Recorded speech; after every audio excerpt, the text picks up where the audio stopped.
बंदी छोड़ सतगुरु रामपाल जी परमेश्वर जी की जय हो।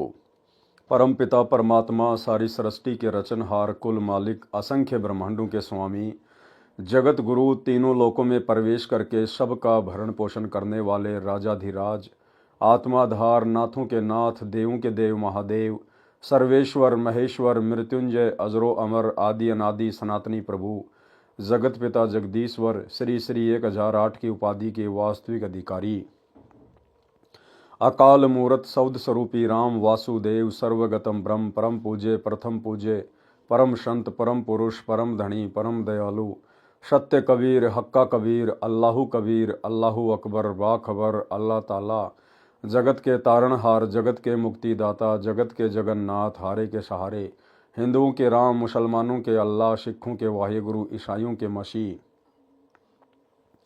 दया के सागर दया निधि करुणा के सागर करुणा निधि स्वयंभू परिभू संकट मोचन कष्ट हरण मंगल करण दुख भंजन अविगत कबीर निर्विकार निर्विषम परमात्मा अलय अलेख सतगुरु आदि अनादि सतगुरु असली मर्यादा पुरुषोत्तम असली राम असली कृष्ण असली घनश्याम असली मुरारी राजाओं के राजा महाराजाओं के महाराजा शहनशाहों के शहनशाह सम्राटों के सम्राट भगवानों के भगवान अल्लाहों के अल्लाह प्रभुओं के प्रभु मसीहाओं के मसीह सच्चे वाहिगुरु बाबाओं के बाबा पीरों के पीर सेठों के सेठ जगत सेठ सावड़सा सेठ सर्वगुण संपन्न अनंत कोटि कलाओं के स्वामी अनंत कोटि ब्रह्मांडों के नायक योगियों में महायोगी ध्यानियों में महाध्यानी सिद्धों में परम सिद्ध ज्ञानियों में तत्वज्ञानी ब्रह्मज्ञानी महाज्ञानी परम ज्ञानी सर्वश्रेष्ठ ज्ञानी विज्ञानी युवा कबीर समरथ कबीर ऐशमवात अमित ओजा सच्चे रहनुमा करीम अल्लाह सुबहान अल्लाह दुनिया के अंतिम पैगंबर 8 सितंबर 1951 से गांव धनाना जिला सोनीपत हरियाणा भारतवर्ष की पावन भूमि पे प्रकट रियल कल की भगवान श्री नारायण साकार हरि श्री बाबा साहेब शब्द स्वरूपी राम संत शिरोमणि सतगुरु रामपाल जी परमेश्वर जी के चरण कमल में साध संगति से जुड़े हुए देश विदेश से सभी सत्सेवक भाई बहनों का अनंत कोटि दंडवत प्रणाम। सत्साई भाई और बहनों, दया पूज्य गुरुदेव भगवान की सारी सृष्टि के रचनहार की सतगुरु रामपाल जी परमेश्वर जी की, जिनके विशेष आशीर्वाद से शुभ आशीर्वाद से आप और हम सभी सत्सेवक भाई बहन साध संगति से जुड़कर गुरुदेव के तत्व ज्ञान को आधार बनाकर अपनी आत्मा के कल्याणार्थ हेतु भक्ति मार्ग पर निरंतर आगे की ओर बढ़ रहे हैं। भाई और बहनों, पूज्य गुरुदेव जी के कर कमल से लिखित पवित्र ग्रंथ मुक्ति बोध के ऊपर वीडियो बनाने की श्रृंखला जारी है। इस श्रृंखला में आज हमारा ये 15वें नंबर का वीडियो है। प्रत्येक वीडियो में गुरुदेव भगवान के आशीर्वाद से हमें बहुत कुछ भक्ति मार्ग से संबंधित बातें समझने और सीखने को मिलती हैं, जो बातें आप और हमारा विश्वास बढ़ाती हैं, भक्ति मार्ग पर हमें आगे बढ़ने के लिए प्रेरित करती हैं। भाई और बहनों, फिलहाल गुरुदेव के कर कमल से लिखित मुक्ति बोध के ऊपर राजा भर्तरी और गोपी चंद के ऊपर वीडियो चल रहा है। बहुत सारी बातें हमने उन दोनों महापुरुषों के जीवन से सीखी हैं कि किस प्रकार से एक योग्य और सुयोग्य भगत बना जा सकता है, किस प्रकार से गुरुदेव के वचन पर दृढ़ता के साथ टिक कर हम गुरुदेव के चरणों में जगह बना सकते हैं, मोक्ष के अधिकारी बन सकते हैं। आज इसी कथा में हम आगे बढ़ेंगे। थोड़ा बहुत जो प्रकरण शेष रह गया था कल के वीडियो का, आज इस वीडियो में गुरुदेव भगवान के आशीर्वाद से हम पढ़ेंगे। अलवर शहर के राजा के किले में पत्थर ढोने की नौकरी करना। यानी गोपीचंद और भर्तरी ने अपने गुरुदेव गोरखनाथ जी से प्रार्थना की, क्योंकि उनको ज्ञान हो गया था कि भैया ये राजपाट तो 4 दिन का है, ये मनुष्य जन्म तो 4 दिन का है, मरने के बाद ना तो ये राजपाट रहेगा ना कुछ और कोई सुख रहेगा, और यदि मोक्ष नहीं हुआ इस मनुष्य जन्म में तो ये मनुष्य जन्म प्राप्त करने का कोई प्रयोजन नहीं रह जाएगा। तो दोनों ने कहा कि गुरुदेव हम ऐसा क्या करें, हमें ऐसी साधना बताओ जिससे कि हमारा जन्म मरण का रोग समाप्त हो जाए, इसी जन्म में हमारा पूर्ण मोक्ष हो जाए। तो गोरखनाथ जी ने उन दोनों को कहा कि अलवर के राजा का किला बन रहा है, तुम वहां जाकर निःशुल्क मजदूरी करो और अपना पेट भरने के लिए अलग से काम करना पड़ेगा। ये रास्ता बताया श्री गोरखनाथ जी ने पूर्ण मोक्ष प्राप्ति का। दोनों भक्तों को मजदूर बना दिया, मजदूर। और अभी तक वो दोनों आत्माएं काल की मजदूर बनी हुई हैं, काल की मजदूर। तो आगे बढ़ते हैं हम, और उसके बाद में भाई और बहनों, इस कथा को पढ़ने के बाद हम अपने भाग्य को सराहें कि कैसे गुरुदेव भगवान ने हमें आज वो सत भक्ति दे दी, जिस सत भक्ति को यदि गुरु मर्यादा में रहकर किया जाए तो पूर्ण मोक्ष के अलावा और कुछ मिलता ही नहीं है। तो परमेश्वर की विशेष आत्माओं में गोपीचंद और भर्तरी शामिल है, या वर्तमान में गुरुदेव भगवान के शरण में आने के बाद आप और हम आत्माएं हैं। और किस प्रकार से फिर आप और हम आत्माओं ने अपने पूज्य गुरुदेव भगवान के वचन के ऊपर, जिस गुरुदेव भगवान के चरणों की धूल के बराबर भी श्री गोरखनाथ जी नहीं है, फिर कैसे हमने कुर्बान हो जाना है अपने पूज्य गुरुदेव भगवान के वचन पर, उनकी मर्यादाओं पर, उनकी भक्ति पर। अलवर शहर के राजा के किले में पत्थर ढोने की नौकरी करना। एक समय श्री गोरखनाथ जी से गोपीचंद तथा भर्तरी जी ने कहा कि गुरुदेव, हमारा मोक्ष इसी जन्म में हो, ऐसी कृपा करो। आप जो भी साधना बताओगे हम करेंगे। श्री गोरखनाथ जी ने कहा कि राजस्थान प्रांत में एक अलवर शहर है, वहां का राजा अपने किले का निर्माण करवा रहा है। तुम दोनों उस राजा के किले का निर्माण पूरा होने तक उसमें पत्थर ढोने का फ्री में कार्य करो। अपने खाने के लिए कोई अन्य मजदूरी सुबह शाम करो। भाई और बहनों, इसको कहते हैं भगत।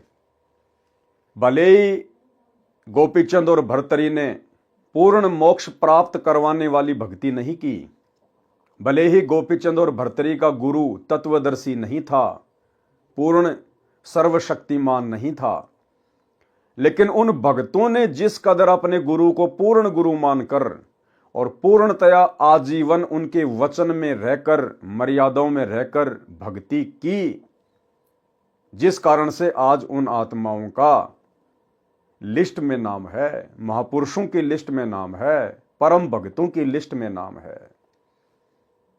क्या बताया गोरखनाथ जी ने कि अलवर के राजा के किले का निर्माण कार्य चल रहा है, आप दोनों वहां जाकर 12 वर्ष तक मजदूरी करो, पत्थर ढो, और अपने भोजन के लिए आपने अलग से काम करना पड़ेगा। इतनी कठिन तपस्या, लेकिन गोपीचंद और भर्तरी ने मुड़ के भी नहीं देखा, कोई सवाल जवाब नहीं किया और लग गए मजदूरी करने में।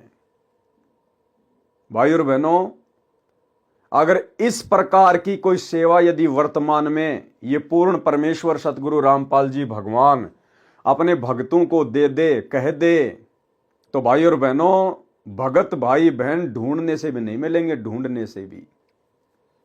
ये परमेश्वर हमें सहज में भक्ति करवा रहे हैं, घर बैठा कर भक्ति करवा रहे हैं।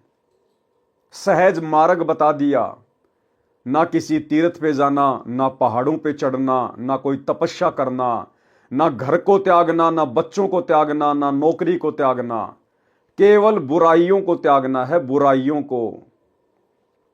और उसके बावजूद भी भगत भाई बहन इनकी नियम और मर्यादाओं में रहकर भक्ति नहीं कर पा रहे हैं, भक्ति से ज्यादा बकवाद करने में लगे हुए हैं।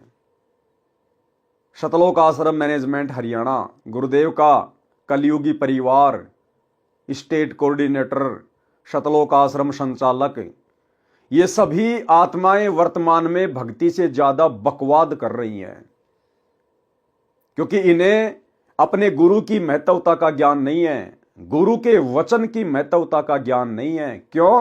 क्योंकि गुरु ने गोरखनाथ की तरह कोई कठोर साधना नहीं बताई, गुरु ने सहज मार्ग बता दिया। सहज मार्ग कि नाम उठत नाम बैठत नाम सोवत जागबे, और नाम खाते नाम पीते नाम सेती लागबे। लेकिन इन लोगों की आदत है कि जब तक हमारे को गोपीचंद और भर्तरी की तरह बैल नहीं बनाया जाए, गधा नहीं बनाया जाए, तब तक हम ये नाम नहीं जप सकते। तो परमात्मा ने इनकी वो इच्छा भी पूरी कर दी, और काल प्रेरणा से गुरुदेव के कलयुगी परिवार ने भक्तों को पत्थर ढोने की सेवा में लगा दिया।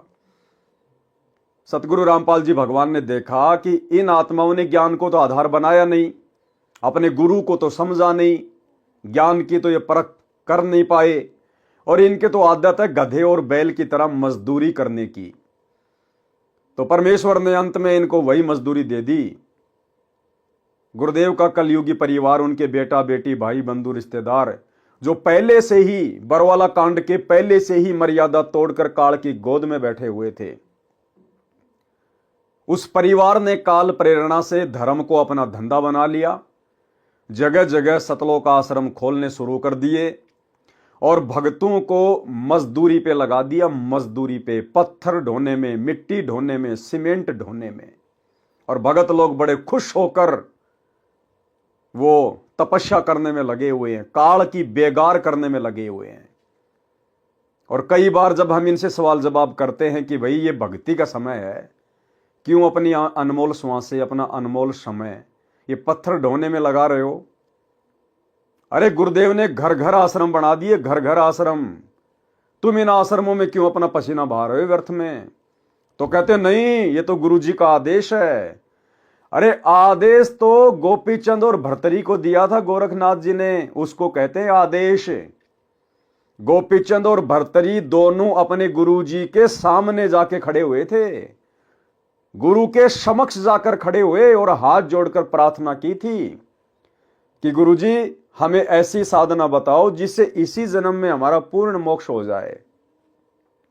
तो उनके गुरु गोरखनाथ ने उनको अपने मुख कमल से अपने सामने खड़ा करके आदेश दिया था, आप लोगों को जो इन सतलोक आश्रमों में मजदूर बने हुए हैं, काल की बेगार कर रहे हैं, अरे आप भगत भाई बहनों को जो सीमेंट ढोने में लगे हुए हैं, पत्थर ढोने में लगे हुए हैं, आप लोगों ने कब हिसार जेल में जाकर अपने गुरुदेव से आज्ञा प्राप्त करी?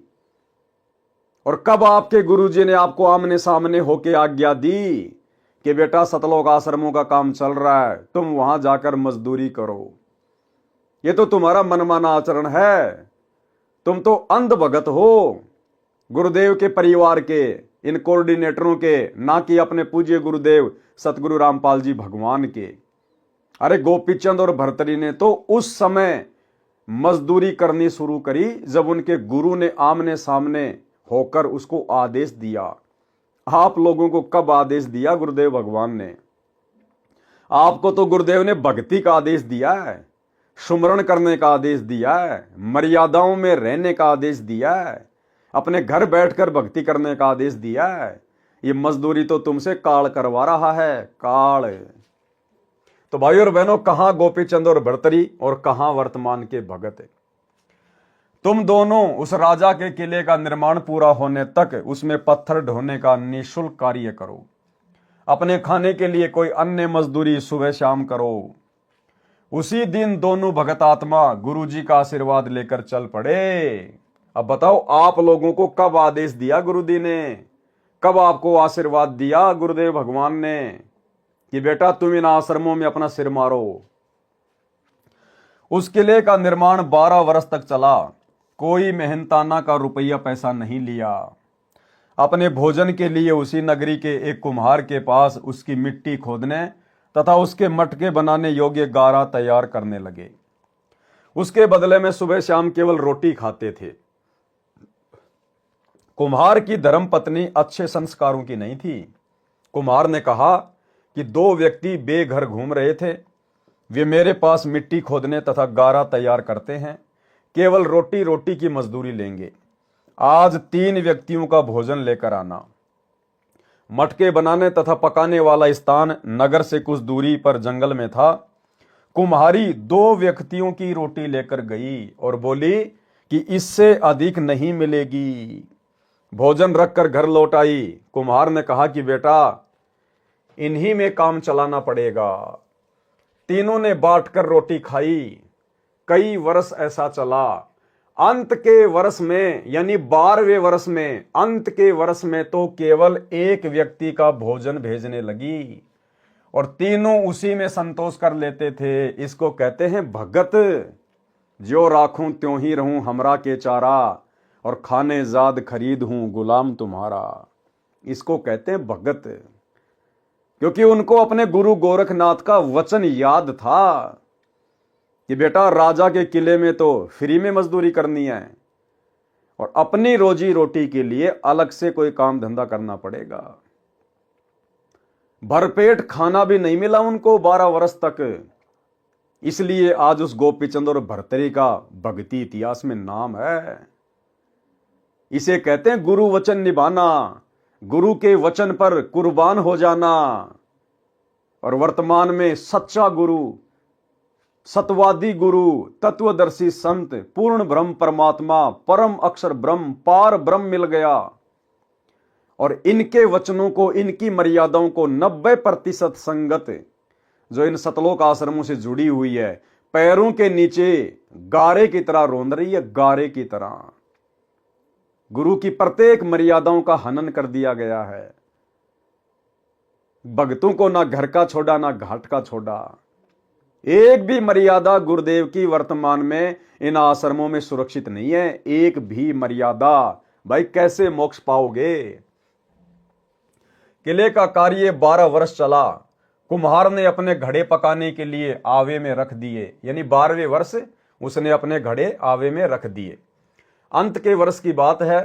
गोपीचंद तथा भर्तरी ने कुम्हार से आज्ञा ली कि पिताजी हमारी साधना पूरी हुई, अब हम अपने गुरु श्री गोरखनाथ जी के पास वापस जा रहे हैं। एक चीज का ध्यान रखना भाई और बहनों, हमने इन कथाओं से साथ में शिक्षा लेते हुए चलना है। जब गोपीचंद और भर्तरी की 12 वर्ष की गुरु आज्ञा वाली साधना पूरी हो गई तो उन्होंने कुम्हार से आज्ञा ली और क्या कहा? गोपीचंद तथा भर्तरी ने कुम्हार से आज्ञा ली कि पिताजी, आप और हम भगत भाई बहनों ने ये पिताजी शब्द अन्य किसी व्यक्ति के लिए प्रयोग नहीं करना है, क्योंकि हमने अपने पिताजी को भी भगत जी कहकर संबोधित करना है, भगत जी। अब हमें पता चल गया कि हमारा पिता केवल एक ही है, कबीर भगवान सतगुरु रामपाल जी। उनके अलावा हम किसी को पिताजी नहीं कह सकते। हमें पता चल गया सारी सृष्टि का बाप एक ही है, वो हाथ आपना रख दे सिर पर जिसने मान गुरु को बाप लिया। तो हमने अन्य किसी को पिताजी कहकर संबोधित नहीं करना। हमें पता चल गया रियल पिता कौन है। हमने अपने पिता को भी भगत जी कहकर संबोधित करना है। भगत की जुबान से अगर पिता शब्द निकले तो केवल अपने गुरुदेव भगवान के लिए निकले।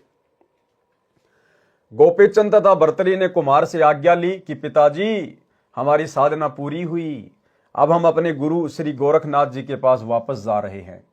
मेरा नाम गोपीचंद है, इनका नाम भर्तरी है।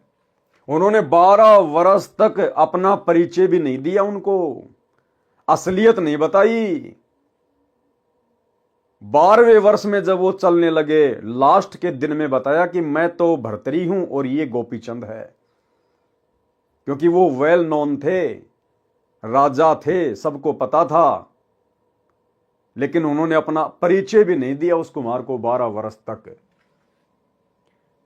इनका नाम भर्तरी है। उस समय कुम्हार की पत्नी भी उपस्थित थी। मटकों की ओर एक हाथ से आशीर्वाद देते हुए दोनों ने एक साथ कहा, पिता का हेत माता का कुहेत। यानी जो कुम्हार था उसने तो हमें प्यार प्रेम से रखा, और जो वो कुम्हारी थी, जो माता थी, उसने हमारे को दोष दृष्टि से देखा, ईर्ष्या भाव से देखा। आधा कंचन आधा रेत, ये जो मटके जो आवे में है ना, ये आधे तो सोने के बन जाएं और आधे मिट्टी के रह जाएं, ये आशीर्वाद दे दिया। और 12 वर्ष की अपनी बनी बनाई भक्ति का सत्यानाश कर दिया। ये गलती आप और हमने नहीं करनी है, क्योंकि गोपीचंद और भर्तरी को तत्व ज्ञान नहीं था, उसको तत्वदर्शी संत प्राप्त नहीं था, जिस कारण से संपूर्ण आध्यात्मिक ज्ञान उन आत्माओं को प्राप्त नहीं हुआ कि काल के सूक्ष्म षड्यंत्र से कैसे बचा जाए।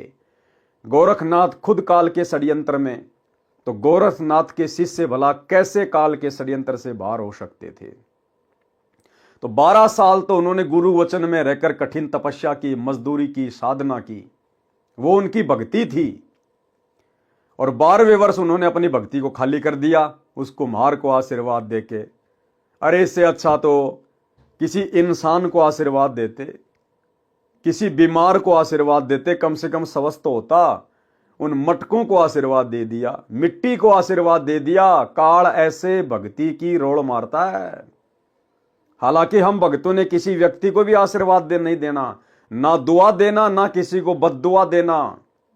दास तो केवल समझा रहा है कि अगर उन्होंने उस समय आशीर्वाद भी देना था तो किसी इंसान को देते। कोई बीमार होता तो कम से कम स्वस्थ हो जाता, अच्छा जीवन जीता, भगवान की भक्ति करता। मिट्टी को आशीर्वाद दे दिया, बताओ। तो भाई और बहनों, आप और हमने इस प्रकार की गलतियां इस भक्ति मार्ग पर वर्तमान में, इस मोक्ष के प्राइम टाइम में, शौपन में भी नहीं करनी है। हमने तो अपनी भक्ति को सुरक्षित रखना है। इस भक्ति के प्रेशर से और गुरु के आशीर्वाद से ही हम सतलोक जाएंगे। तो हमने स्वयं को पंचर नहीं होने देना है। उस समय कुम्हार की पत्नी भी उपस्थित थी। मटकों की ओर एक हाथ से आशीर्वाद देते हुए दोनों ने एक साथ कहा, पिता का हेत, माता का कुहेत, आधा कंचन यानी सोना और आधा रेत। ये वचन बोलकर दोनों चले गए। जिस समय मटके निकालने लगे तो कुम्हार तथा कुम्हारी दोनों निकाल रहे थे। देखा तो प्रत्येक मटका आधा सोने का था, आधा कच्चा था। हाथ लगते ही रेत बनने लगा। कुम्हार ने कहा, भाग्यवान, वे तो कोई देवता थे। तेरी त्रुटि के कारण आधा मटका रेत रह गया, मिट्टी की मिट्टी रह गई, आधा श्रवण का हो गया। कुम्हारी को अपनी कृतज्ञता यानी नालायकी का एहसास हुआ तथा रोने लगी। बोली कि मुझे पता होता तो उनकी बहुत सेवा करती। वो तो सवारती थी। अरे पता होने के बाद तो हर कोई सेवा कर ले भाई। सेवा भाव तो उस समय देखा जाता है जब आप निस्वार्थ भाव से सामने वाले की पद पोस्ट को ना देखकर, उसकी धन संपत्ति को ना देखकर यदि आप उनकी सेवा करते हैं, उसे कहते हैं सेवा। अब सामने वाले के ठाट बाट को देखकर, उसकी हैसियत को देखकर तो हर कोई सेवा करता है भैया। तो कुमारी ने कहा कि अगर मुझे पहले पता होता तो मैं बहुत अच्छी सेवा करती उनकी। कबीर, करता था तब क्यों किया? जब उल्टे काम तू कर रहा था तो उस समय तूने क्यों किए वो? अब करके क्यों पछताए? बोवे पेड़ बबूल का आम कहां से होए। इस प्रकार गोपीचंद और भर्तृहरि जी अपने गुरु जी के वचन का पालन करके सफल हुए। इसको कहते हैं गुरु मर्यादा में रहकर शिष्य का भक्ति मार्ग पर दृढ़ता के साथ आगे बढ़ना। जो अमृतत्व उस साधना से मिलना था वह भी अटल विश्वास करके साधना करके हुआ।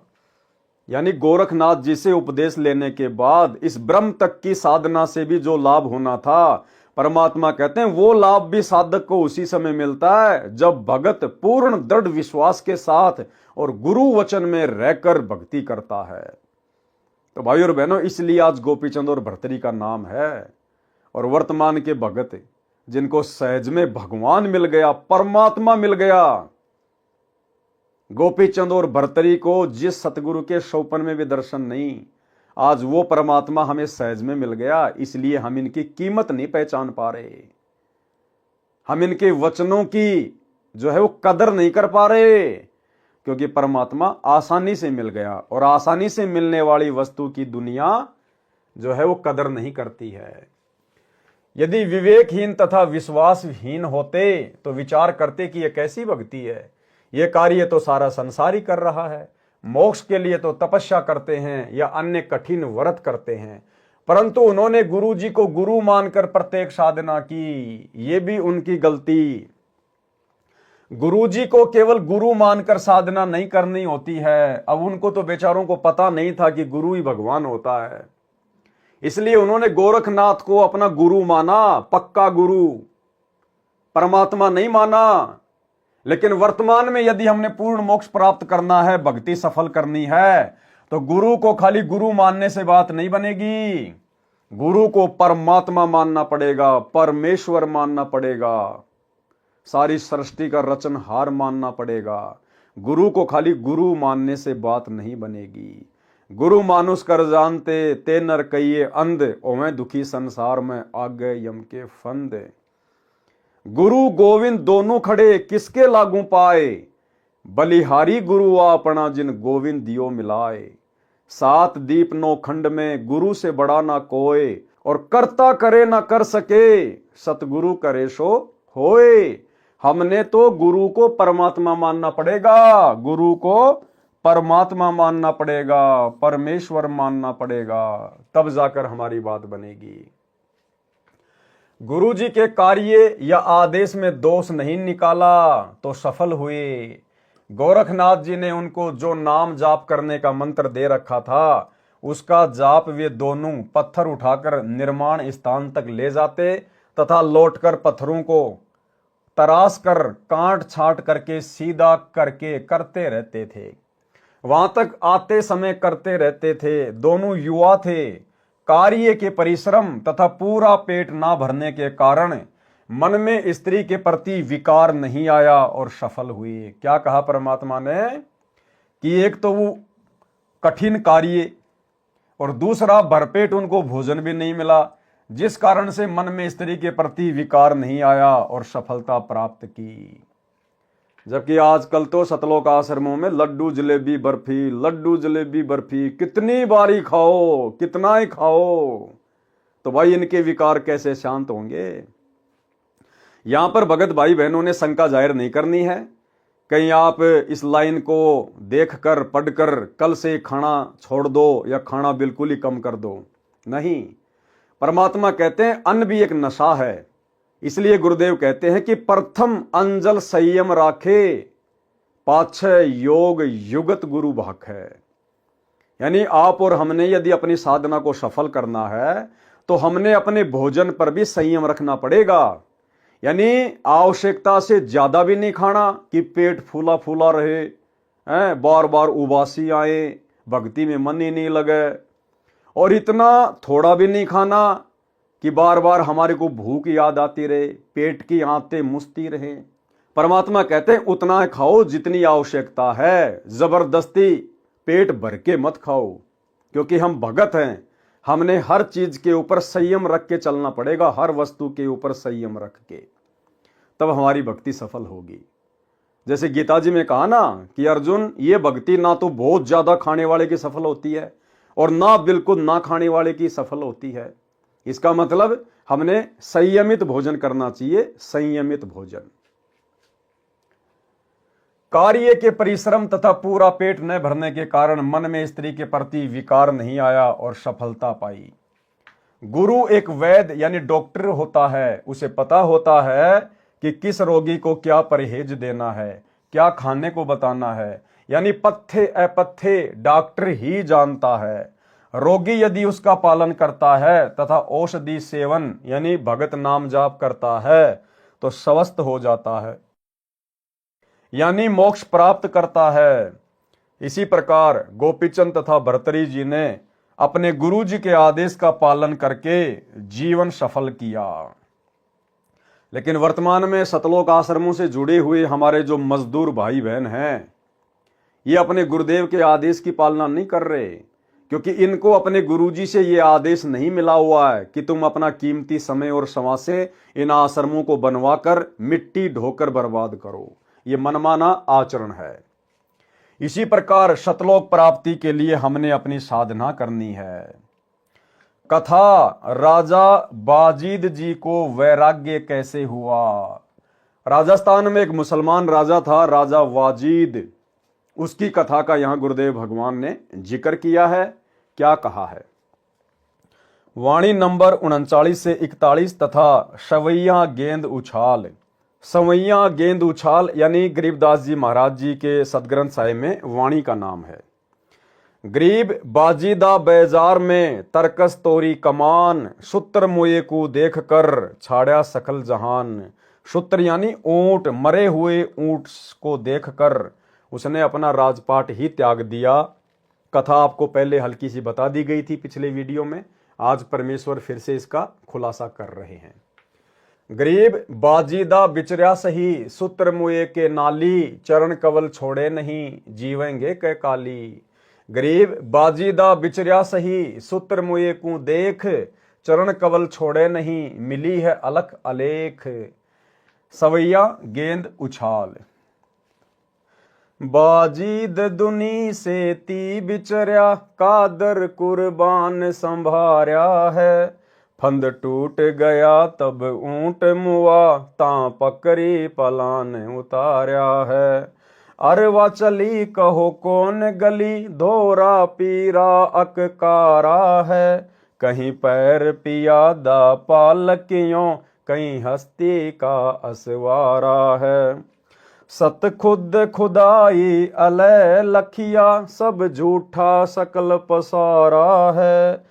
कपरे तारे तन से डारे, अब सत परिणाम हमारा है।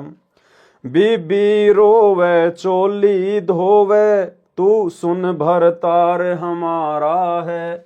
मैं ना मानू मस्तान भया, लाग्या निज निकट निवारा है। और मैं अविनाशी आप अलय, सतगुरु को पार उतार्या है।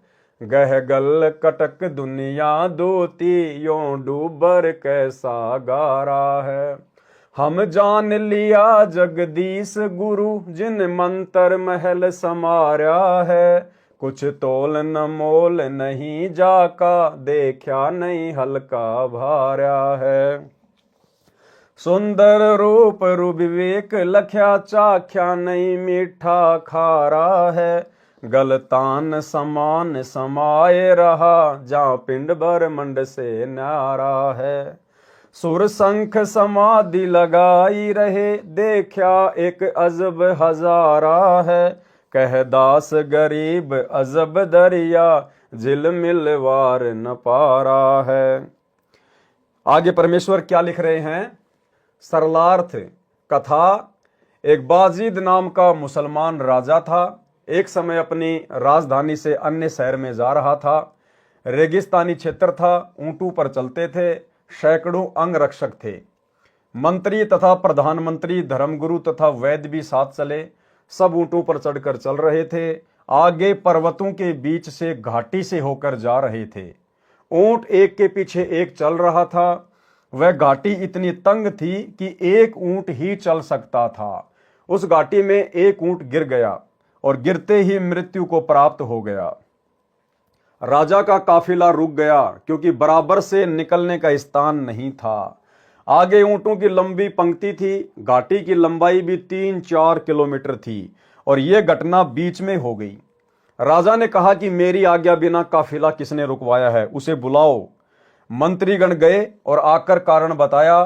राजा वाजिद ने कहा कि मुझे दिखाओ, मेरी आज्ञा के बिना ऊंट कैसे मर गया। वो राजा था, उसको पता ही नहीं था इन सब बातों का, सांसारिक झमेलों का। तो उसने कहा कि मेरी आज्ञा के बिना ऊंट कैसे मर गया और कैसे लेट गया। राजा ने देखा कि आंख ठीक, नाक ठीक, कान भी ठीक, टांग, दुम, गर्दन सब ठीक है, फिर कहां से मर गया। धर्म पीर गुरुओं ने बताया कि हे राजन, जिस प्राणी का जितना समय परमात्मा ने निर्धारित कर रखा है, वह उतने समय तक ही संसार में रहता है, चाहे मानव है या अन्य प्राणी। वाजिद बादशाह ने गुरुजी से प्रश्न किया कि क्या मैं भी मरूंगा। गुरुजी ने कहा, हां जी, आप भी मरोगे। आपके दादा परदादा भी राजा थे, वे भी मर गए। एक दिन सबको संसार छोड़कर जाना है। राजा बाजीद ने कहा कि पीछे चलो। काफिला पहले आगे गया। मृत ऊंट को उठाकर घसीट कर ले चले, फिर वापस राजधानी को चल पड़े। राजा बाजीद को झटका सा लगा कि मैं भी मरूंगा।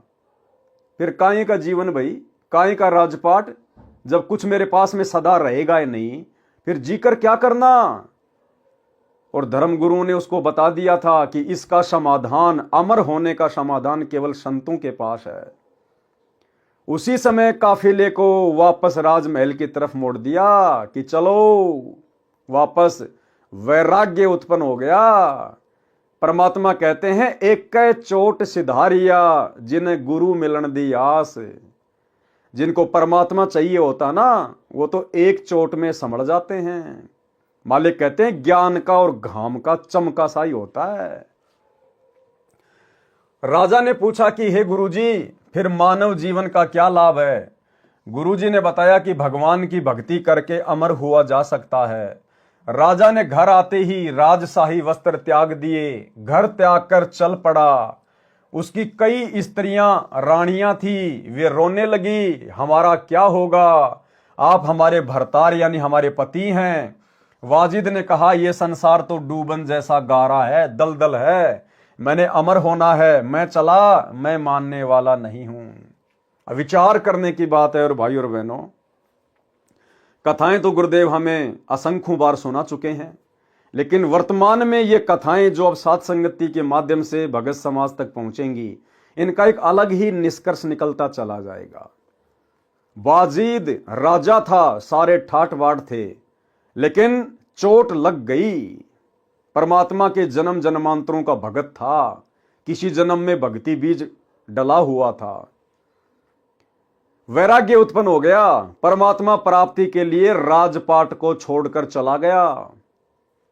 कुछ नहीं देखा कि मैं राजा हूं, मेरे पास इतने घोड़े हैं, इतनी घोड़ियां, इतने हाथी हैं, मेरे पास इतना धन है, इतनी संपत्ति है, इतनी मेरे रानियां हैं, सुंदर सुंदर स्त्रियां, सैकड़ों की संख्या में, हजारों की संख्या में राजा उस समय शादी विवाह किया करते थे। सब कुछ छोड़ छाड़ कर परमात्मा प्राप्ति के लिए घर से बाहर जंगल में चला गया। भाई और बहनों, यदि उन आत्माओं को उस समय सतगुरु मिल जाता, उनका तो बेड़ा पार था। राजा बाजिद को ना कोई सच्चा धर्मगुरु मिला, ना तत्व ज्ञान मिला, ना कोई मार्गदर्शन करने वाला मिला। इसके बावजूद भी ऐसी खटक लगी, राज्य त्याग दिया, हजारों स्त्रियां त्याग दी, संपत्ति त्याग दी। आज आप और हमें सच्चा गुरु मिल गया, सच्चा धर्म गुरु मिल गया, स्वयं परमात्मा ही है गुरुदेव भगवान, और सच्चा ज्ञान मिल गया, सृष्टि का सर्वोत्तम ज्ञान मिल गया। और आज आप और हम भगत भाई बहनों से अपने आत्म कल्याण के लिए एक स्त्री नहीं त्यागी जा रही, एक स्त्री। वर्तमान में स्त्री को त्यागने का मतलब है विषय वासनाओं से छुटकारा। औरत को नहीं त्यागना, औरत ने अपने पति को नहीं त्यागना, घर में रहना है, काम धंधा करना है, बच्चों का पालन पोषण करना है, भक्ति करनी है। औरत त्यागने का मतलब है विषय वासनाओं से छुटकारा प्राप्त करना, संभोग क्रिया से, काम वासना से छुटकारा प्राप्त करना। अरे जिनको आज भगवान मिल गया, सच्चा गुरु मिल गया, सतलोक का रास्ता मिल गया, सत भक्ति मिल गई, जो भक्ति चारों युगों में किसी को नहीं मिली। राजाओं ने राज त्याग दिए तो भी परमात्मा ने उनको कंप्लीट भक्ति नहीं दी। बलक बुखारे के बादशाह ने उस समय 16,000 रानियां त्याग दी तो भी परमात्मा ने कंप्लीट भक्ति का मार्ग नहीं दिया। और आज हमें सब कुछ मिल गया और हम केवल एक औरत को नहीं त्याग सकते, एक औरत अपने पति को नहीं त्याग पा रही, यानी विषय वासनाओं से छुटकारा प्राप्त नहीं कर पा रहे, फिर भला हम कैसे मोक्ष प्राप्त करेंगे भाई। और बार बार गुरु जी कहते हैं, और नित्य नियम के अंदर गुरुदेव ने जिन जिन वाणियों का समावेश किया है वो हमारे लिए विशेष तौर पर मानने योग्य हैं, यानी उनका तो हमने दृढ़ता से पालन करना पड़ेगा। गरीबदास जी के ग्रंथ साहिब में से, जिसमें 24,000 वाणियां हैं, उनमें से परमात्मा ने विशेष वाणियों को चुन चुन के नित्य नियम की पुस्तक में शामिल किया है। वो हमारे लिए विशेष तौर पर आज्ञा मानने योग्य हैं। और परमात्मा कहते हैं, कामी क्रोधी लालची इनसे भक्ति ना होए, और भक्ति करे कोई शूरमा जाति वर्ण कुल खोए। तो भाई वर्तमान में भगत भाई बहन, चाहे किसी को प्रथम नाम है, चाहे सतनाम है, चाहे सार नाम है, चाहे किसी ने सार शब्द ले रखा है, आज वर्तमान में गुरुदेव के ज्ञान आधार से आप और हम भगत भाई बहन कहां खड़े हैं? क्या हम मोक्ष प्राप्त करने के योग्य हैं? क्या हम मोक्ष प्राप्ति की लाइन में खड़े हैं? क्या हम इस कदर भक्ति मार्ग पर तैयार हैं कि किसी भी समय मेरा गुरु विमान लेकर आ जाए और कहे कि बेटा चल सतलोक, तो क्या मैं सब चीजें छोड़ चुका हूं? यानी आत्मिक रूप से क्या मैं इन बकवादों को त्याग चुका हूं? भाई जब तक शरीर है तब तक रहना तो इसी संसार में है, घर में ही रहना है, थोड़ा बहुत संपत्ति भी चाहिए, हर चीज की आवश्यकता है। लेकिन आत्मिक रूप से गुरुदेव के तत्व ज्ञान को आधार बनाकर 21 ब्रह्मांड को असार समझकर, फीका समझकर, क्या मैं यहां की धन दौलत संपत्ति, परिवार, मोह ममता, स्त्री मोह, क्या मैं इन सब चीजों से दूर हो चुका हूं? क्या मैं अपने गुरु के सामने सर उठाकर बात करने योग्य हूं? क्योंकि मेरे गुरुदेव ने मुझे बताया कि बेटा भगत तो उस समय बनेगा जब तू भग का पीछा छोड़ेगा। भग यानी स्त्री योनि। गुरुदेव कहते हैं भग भोग्या भग उपजय, भग से बचा न कोई, जो कोई भग से बचा भगत कहावै सोई। तो भगत ने विचार करना पड़ेगा, चिंतन करना पड़ेगा, क्या मैं सच्चे गुरु का सच्चा शिष्य कहलाने के योग्य हूं? भाई अगर गुरु सच्चा है तो शिष्य भी सच्चा ही बनना पड़ेगा। खाली शिष्य बनने से, भगत बनने से बात नहीं बनेगी। अगर भगवान सच्चा है तो भगत भी सच्चा बनना पड़ेगा। और सच्चा भगत उसी समय बना जा सकता है जब हम यहां की हर प्रकार की बकवादों से अपने आप को फ्री कर लेंगे। तो वर्तमान में हम सतलोक जाने के लिए कितने तैयार हैं, ये भगत भाई बहनों ने गुरुदेव के ज्ञान को आधार बनाकर स्वयं ही अपना निर्णय करना पड़ेगा। बाजिद जी ने तो हजारों स्त्रियों को एक झटके में त्याग दिया। राजा का राज्य कितना विशाल होता है, कितनी संपत्ति होती है उसके पास में। उस समय राजाओं के पास एक हाथी यानी एक मर्सिडीज गाड़ी, राजा के पास एक हाथी का मतलब है एक मर्सिडीज गाड़ी। हजारों हजारों हाथी होते थे। इब्राहिम सुल्तान के पास तो 18 लाख घोड़े थे, 18 लाख गाड़ियां, और एक झटके में ठोकर मार दी, एक झटके में। ऐसी आत्माएं मोक्ष प्राप्त करती हैं, उसको कहते हैं त्यागना, वैराग्य धारण करना। राजा ने घर आते ही राजशाही वस्त्र त्याग दिए। अब ये तो उसकी अपनी सोच थी, बाकी वस्त्र चाहे कैसे पहनो अगर भक्ति सही है तो। राजा ने घर आते ही राजशाही वस्त्र त्याग दिए, घर त्याग कर चल पड़ा। घर इसलिए त्यागा क्योंकि उसको कोई सच्चा मार्गदर्शक नहीं मिला। अगर कोई सच्चा गुरु मिलता, तत्वदर्शी संत मिलता, तो कहता बेटा भक्ति मार्ग सही पकड़, गुरु सच्चा पकड़, और अपना राज भी कर, न्याय कर, किसी को दुखी मत कर, जनता पे फालतू में आवश्यकता से ज्यादा टैक्स मत लगा, और बेटा अपना राज भी कर, अपनी भक्ति भी कर। उसको घर छोड़ना ही नहीं पड़ता। लेकिन उसको मार्गदर्शक सही नहीं मिला था, घर त्याग कर चल पड़ा। उसकी कई स्त्रियां यानी बहुत सारी औरतें, वे रोने लगी, हमारा क्या होगा, आप हमारे भरतार यानी पति हैं। बाजिद ने कहा यह संसार तो डूबने जैसा दलदल है, मैंने अमर होना है, मैं चला, मैं मानने वाला नहीं हूं। अब ये शब्द हमें अच्छे से समझ में आएगा परमात्मा का। बाजिद दुनी से ती बिचर्या, कादर कुर्बान संवार्या है। यानी बाजिद को दुनिया की हकीकत समझ में आ गई कि ये तो डूबन जैसा गा रहा है। जब तक वो कादर भगवान नहीं मिलेगा तब तक बात नहीं बनेगी। फंद टूट गया तब ऊंट मुआ, ता पकर पलान उतारा है। उस ऊंट के मरने के कारण बाजीद का जीवन पलट गया। जीवन अरवा चली कहो कौन गली, धोरा पीरा अककारा है। धोड़ा पीला या काला है, कहीं पैर पियादा पालकियों, कहीं हस्ती का असवारा है।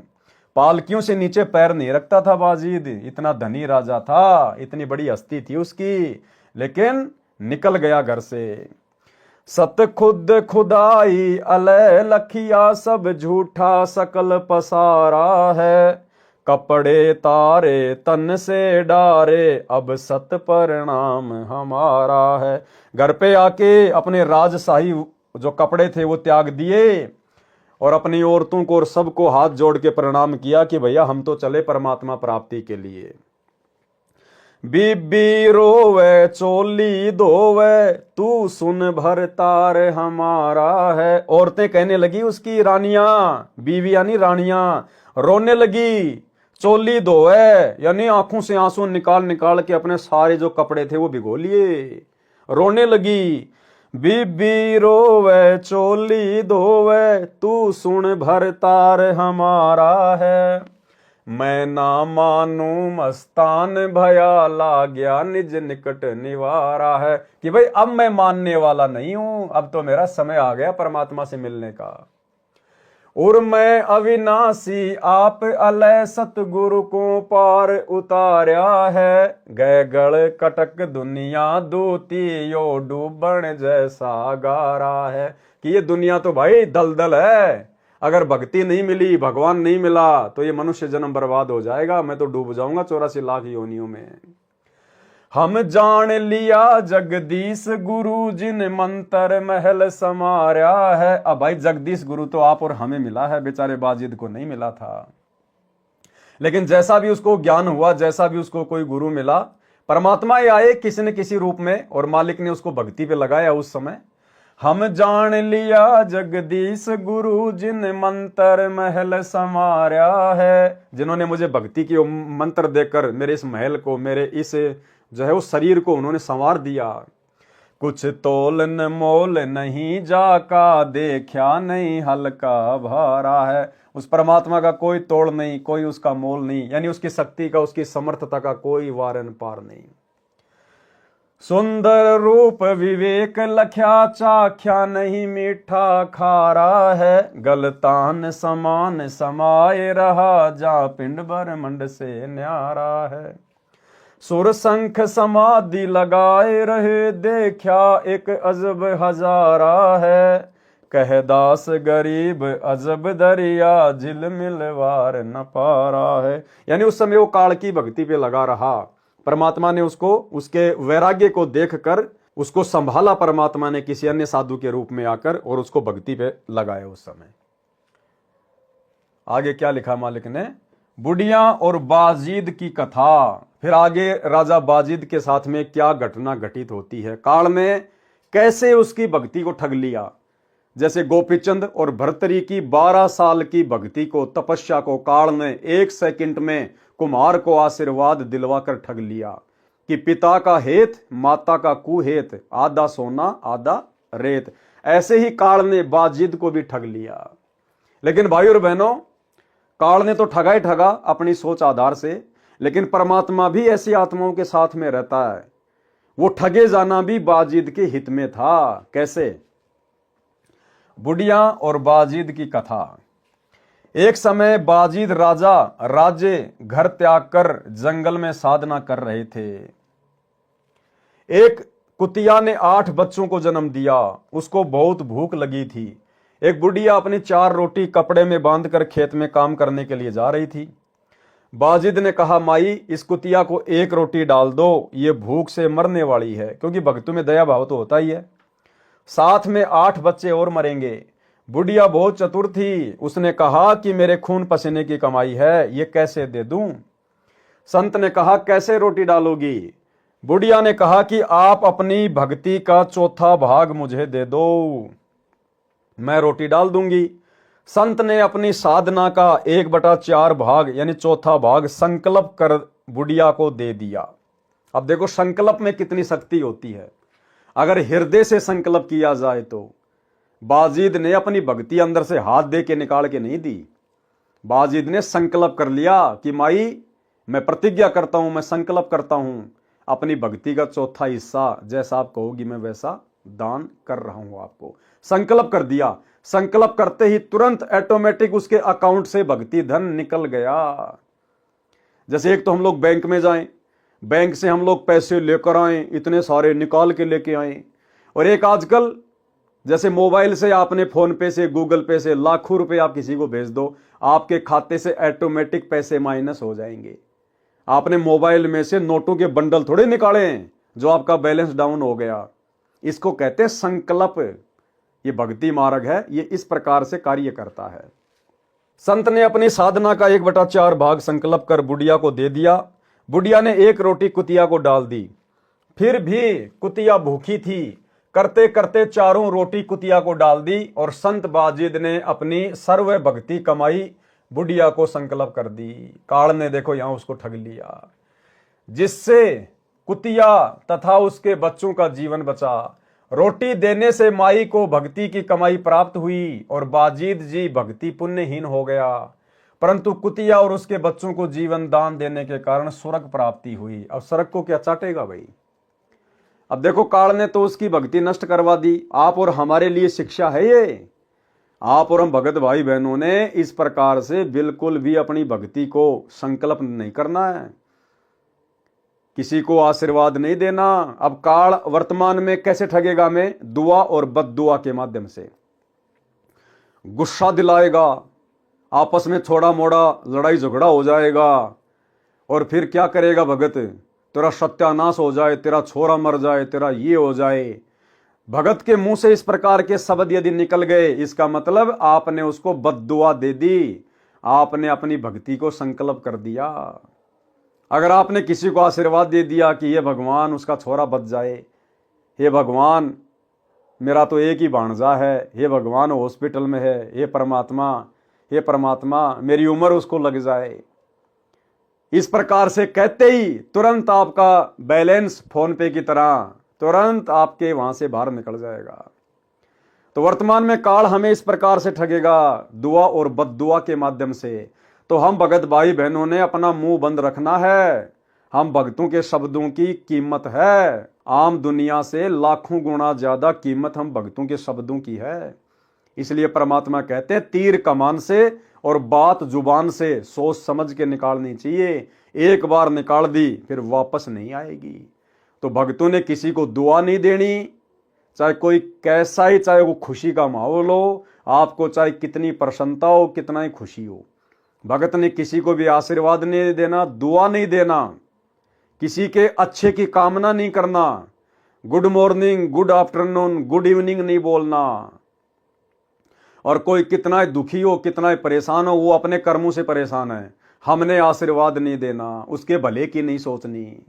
अगर उसके भले की सोचनी है तो परमात्मा का ज्ञान बता दो, परमात्मा से जुड़ने की विधि बता दो, भक्ति पे लगने की विधि बता दो। इससे अच्छा भला और कोई उसका नहीं कर पाएगा। तो हम भक्तों ने सावधान रहना। दूसरा भाई और बहनों, क्योंकि बाजिद ने बहुत ज्यादा साधना की थी, तपस्या की थी, इतना त्याग, इतना वैराग्य, राजपाट छोड़ दिया, घर बच्चे छोड़ दिए, तो भक्ति तो उसकी बननी थी, जैसी भी थी। अगर परमात्मा उसको पंचर नहीं करवाते तो इस कलयुग की पिछली पीढ़ी में बाजिद वर्तमान में गुरुदेव भगवान की शरण में नहीं आ पाता। उसके पास इतना भक्ति धन होता, वो स्वर्ग में कई युगों तक रहता। तो परमात्मा ने उस आत्मा को इस कलयुग की पिछली पीढ़ी में मौका देना था, इसलिए मालिक ने उसको वहीं पंचर करवा दिया और केवल उतनी भक्ति रखी जिस भक्ति के प्रतिफल में कलयुग की पिछली पीढ़ी में परमात्मा उसको स्वर्ग से पकड़कर इस समय मानव जन्म दे सके। जैसे त्रेता युग में जब राजा जनक विमान में बैठ के बैकुंठ जा रहा था तो रास्ते में काल ने उसको ठग लिया। 12 करोड़ आत्माएं नरक में हाहाकार कर रही थी, चीख रही थी, चिल्ला रही थी। राजा दयालु था, विमान वहीं रोक दिया और कहा भैया जब तक इनको नरक से बाहर नहीं निकालोगे मैं आगे नहीं बढ़ूंगा। मना किया लेकिन नहीं माना, हट पकड़ गया। काल तो यही चाहता था। अंत में धर्मराज ने उसको समाधान बता दिया कि आप अपने आद्य पुण्य संकल्प कर दो, इनको सबको बाहर निकाल देंगे। उसने तुरंत अपने आद्य पुण्य संकल्प कर दिए राजा जनक ने, क्योंकि त्रेता युग में बहुत ज्यादा दान पुण्य वो किया करता था। सैकड़ों गायें पंडितों को दान किया करता था, राजा संतों का आदर किया करता था और विष्णु का सत उपासक था। परमात्मा भी आके मिले उसको विष्णु रूप में, तो भक्ति बहुत थी उसके पास में। तो राजा जनक से काल ने आद्य पुण्य संकल्प करवा दिए और सभी आत्माओं को काल ने नरक से निकालकर जब तक राजा जनक के द्वारा संकल्प किए गए पुण्य उन आत्माओं के पास में रहेंगे तब तक वो स्वर्ग में रहेंगी। अब आधे पुण्य 12 करोड़ आत्माएं, उनके हिस्से में कितने का आएंगे? कोई 1 साल का स्वर्ग ले लो, 2 साल का ले लो। उसके बाद फिर उन आत्माओं को नीचे नरक में पटका जाएगा। यानी उनको तो अपना जो कर्म था वो भोगना ही भोगना था, लेकिन राजा जनक को काल ने ठग लिया। अब उसमें भी भाई और बहनों परमात्मा की मर्जी थी, क्योंकि राजा जनक नानक वाली आत्मा थी। परमात्मा ने उसका बेड़ा पार करना था, इस कलयुग की पिछली पीढ़ी में उसको मनुष्य जन्म देना था। तो परमेश्वर को मालूम था कि इसके पास इतने पुण्य हैं, अगर इसको पंचर नहीं करवाया गया तो काल इसको स्वर्ग से नीचे नहीं आने देगा और ये कलयुग की पिछली पीढ़ी वाला समय निकल जाएगा। तो परमात्मा ने उसके उतने ही वो पुण्य संकल्प करवाए कि बस जब तक वो कलयुग की पिछली पीढ़ी वाला समय नहीं आता है तब तक ये अपने पुण्य ऊपर भोगेगा, और जब इसके पुण्य समाप्त होने होंगे उस समय ये समय आ जाएगा भक्ति का, उस समय फिर इसको नीचे पटक दिया जाएगा। लेकिन भाई और बहनों, वर्तमान में हमने बिल्कुल भी ऐसी गलती नहीं करनी है। वर्तमान में तो हमने अपनी भक्ति को हर प्रकार से सुरक्षित रखना है, चाहे कोई नरक में चीखो, चाहे कोई धरती पे चीखो। परमात्मा का रास्ता बता दो, गुरुजी से जुड़ने का मार्ग बता दो। अपने टायर से दूसरे के टायर में हवा डालोगे, उसका भी काम नहीं चलेगा, हम भी पंचर हो जाएंगे। तो भैया जहां पे हवा डाली जाती है उस दुकान का एड्रेस बता दो, वहां जाके भरवा लेगा अगर समझदार होगा तो। हमने अपनी भक्ति को बर्बाद नहीं करना है। पतिव्रता के अंग का सरलार्थ, पतिव्रता का भावार्थ पूर्व में सारांश में बता दिया गया है। यानी कल जो वीडियो चला था 14 नंबर, उसमें पतिव्रता के विषय में बहुत सारी बातें गुरुदेव के आशीर्वाद से हो चुकी हैं। अब जो वाणियां हैं पतिव्रता के अंग की, उन वाणियों को गुरुदेव ने लिखा है और हल्का हल्का उनका सरलार्थ किया है। गरीब पतिव्रता तिन जानिए नाही आन उपावे, एक मन एक दिशा छोड़े भक्ति न भावे। पतिव्रता उसी को कहते हैं जो केवल अपने एक इष्ट, अपने एक गुरु को ही अपना सर्वस्व माने, अन्य किसी को भी ना पूजे। ना ही आन उपाव, आन उपाव माने किसी अन्य की उपासना, यानी अन्य को परमात्मा मान के ना पूजे। गरीब पतिव्रता सो जानिए नाही आन उपावे, एक मन एक दिशा दूजा नहीं लगावे। अपने गुरु के अलावा किसी और से लगाव नहीं होना चाहिए इष्ट रूप में। गरीब पतिव्रता सो जानिए माने पीव की आन, दूजे से दावा नहीं एक दिशा ध्यान। दूसरे की तरफ हमने ध्यान ही नहीं करना कि हमारे गुरु के अलावा कोई और भी भगवान है, कोई और भी कोई कबीर जी है, सपने में भी नहीं सोचना है। गरीब पतिव्रता सो जानिए माने पीव की कान, पीव भावे सोई करे बिन आज्ञा नहीं खान। यानी हमारा गुरु, हमारा पति जो मर्जी करे, हमने उसकी तरफ नहीं देखना। गुरु ने हमें क्या आज्ञा दी है, बिन आज्ञा नहीं खान। हमारा गुरु क्या कर रहा है, हमारा गुरु भले शराब पी रहा है, मांस खा रहा है, कोई भी उल्टा काम कर रहा है, हमने उसकी तरफ नहीं देखना। हमने गुरु की जो करनी है उसकी तरफ नहीं देखना। अगर गुरु समझ में आ गया तो, ज्ञान समझ में आ गया तो, गुरु ने हमें किस प्रकार से भक्ति मार्ग पर रहने की, खाने की, पीने की आज्ञा दी है, हमने उस हिसाब से आगे बढ़ना है। गुरु को नहीं देखना गुरु क्या कर रहा है, हमारे लिए क्या आज्ञा है, हमने उस हिसाब से आगे बढ़ना है। गरीब पतिव्रता सो जानिए माने पीव की कान, पीव भावे सोई करे। पीव यानी परमात्मा जो चाहे सो करे, बिन आज्ञा नहीं खान। लेकिन भगत ने तो केवल आज्ञा का पालन करना है। गरीब पतिव्रता सो जानिए चरण कमल में ध्यान। पतिव्रता वही है जो अपने गुरु के चरण कमल में ध्यान रखे। भाई जब गुरु के चरण कमल में ध्यान रखना है तो फिर ये क्या है, एक पलक भूले नहीं आठों वक्त अमान। एक पलक भूले नहीं, भाई अपने गुरु को एक पलक भी नहीं भूलना, तो फिर इनको याद करने के लिए तो समय नहीं रहा, इनको याद करने का तो फिर कोई स्थान ही नहीं है।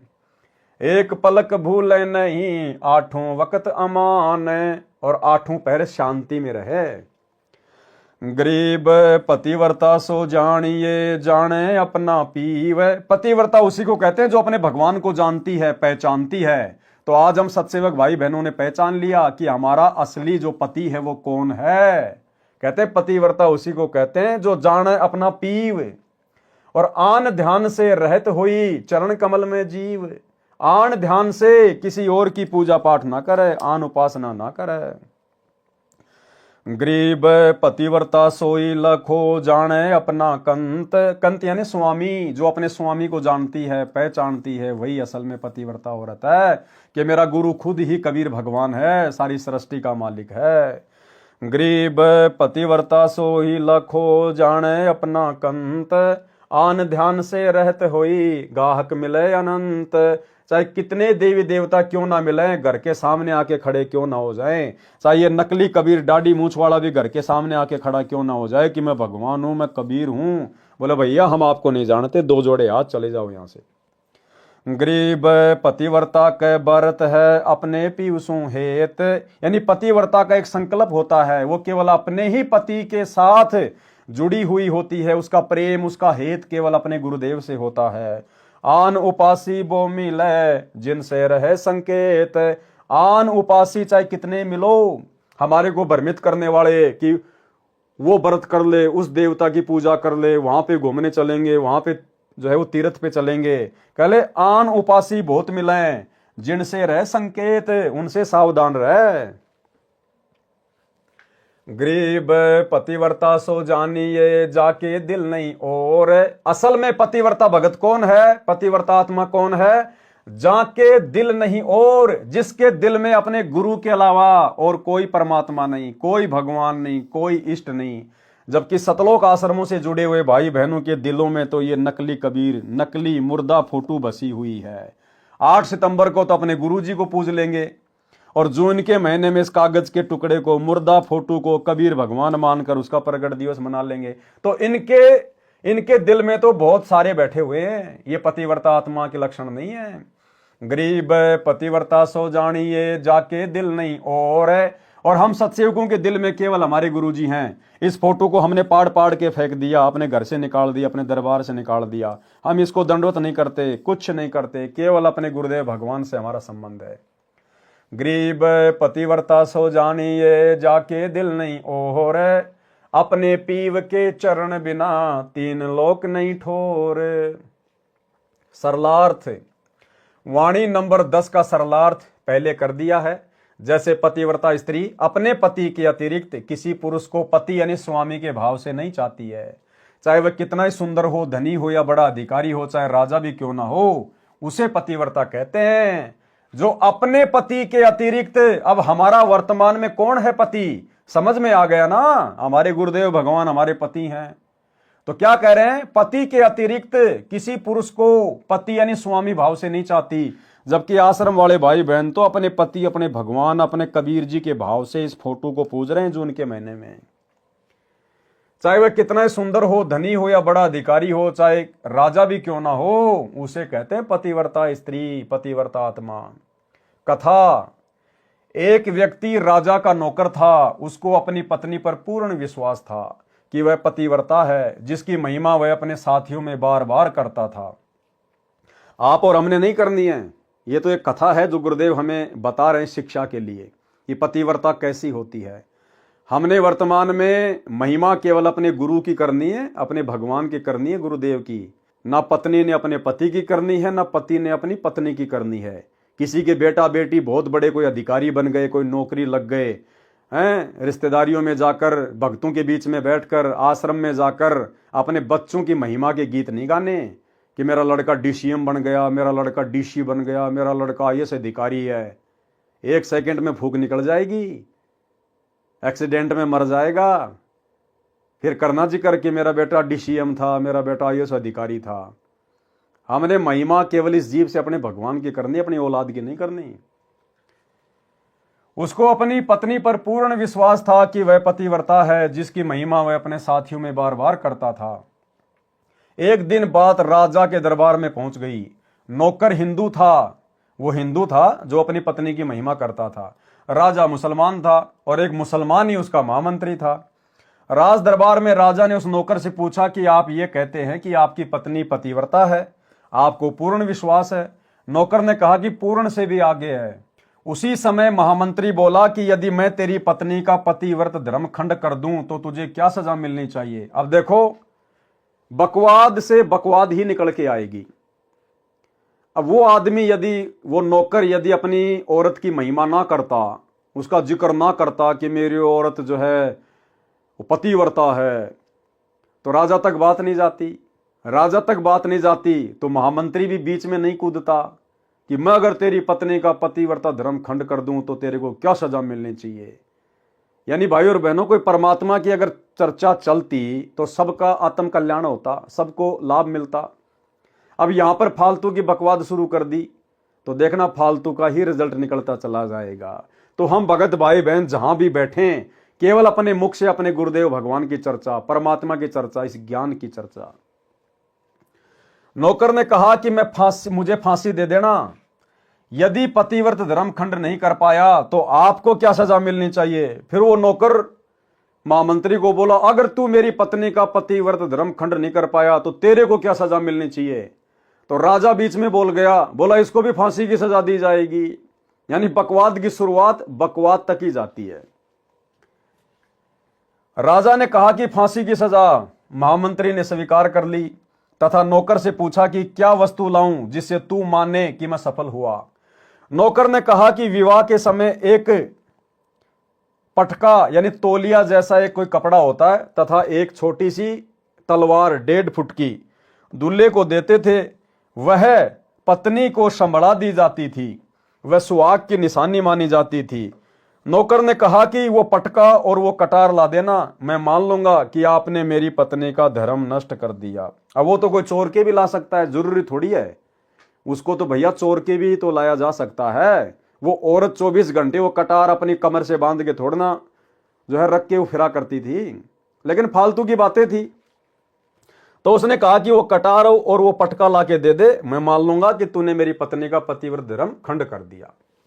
महामंत्री उस शहर में गया और एक दूती कौन होती थी, जो औरतों तथा पुरुषों को भ्रमित करके ठगती थी तथा जो निंदा चुगली करके आपस में लड़ाई झगड़ा करवाया करती थी, उसको कहते थे दूती, और अपना स्वार्थ सिद्ध कर लेती थी, उसे दूती कहते थे।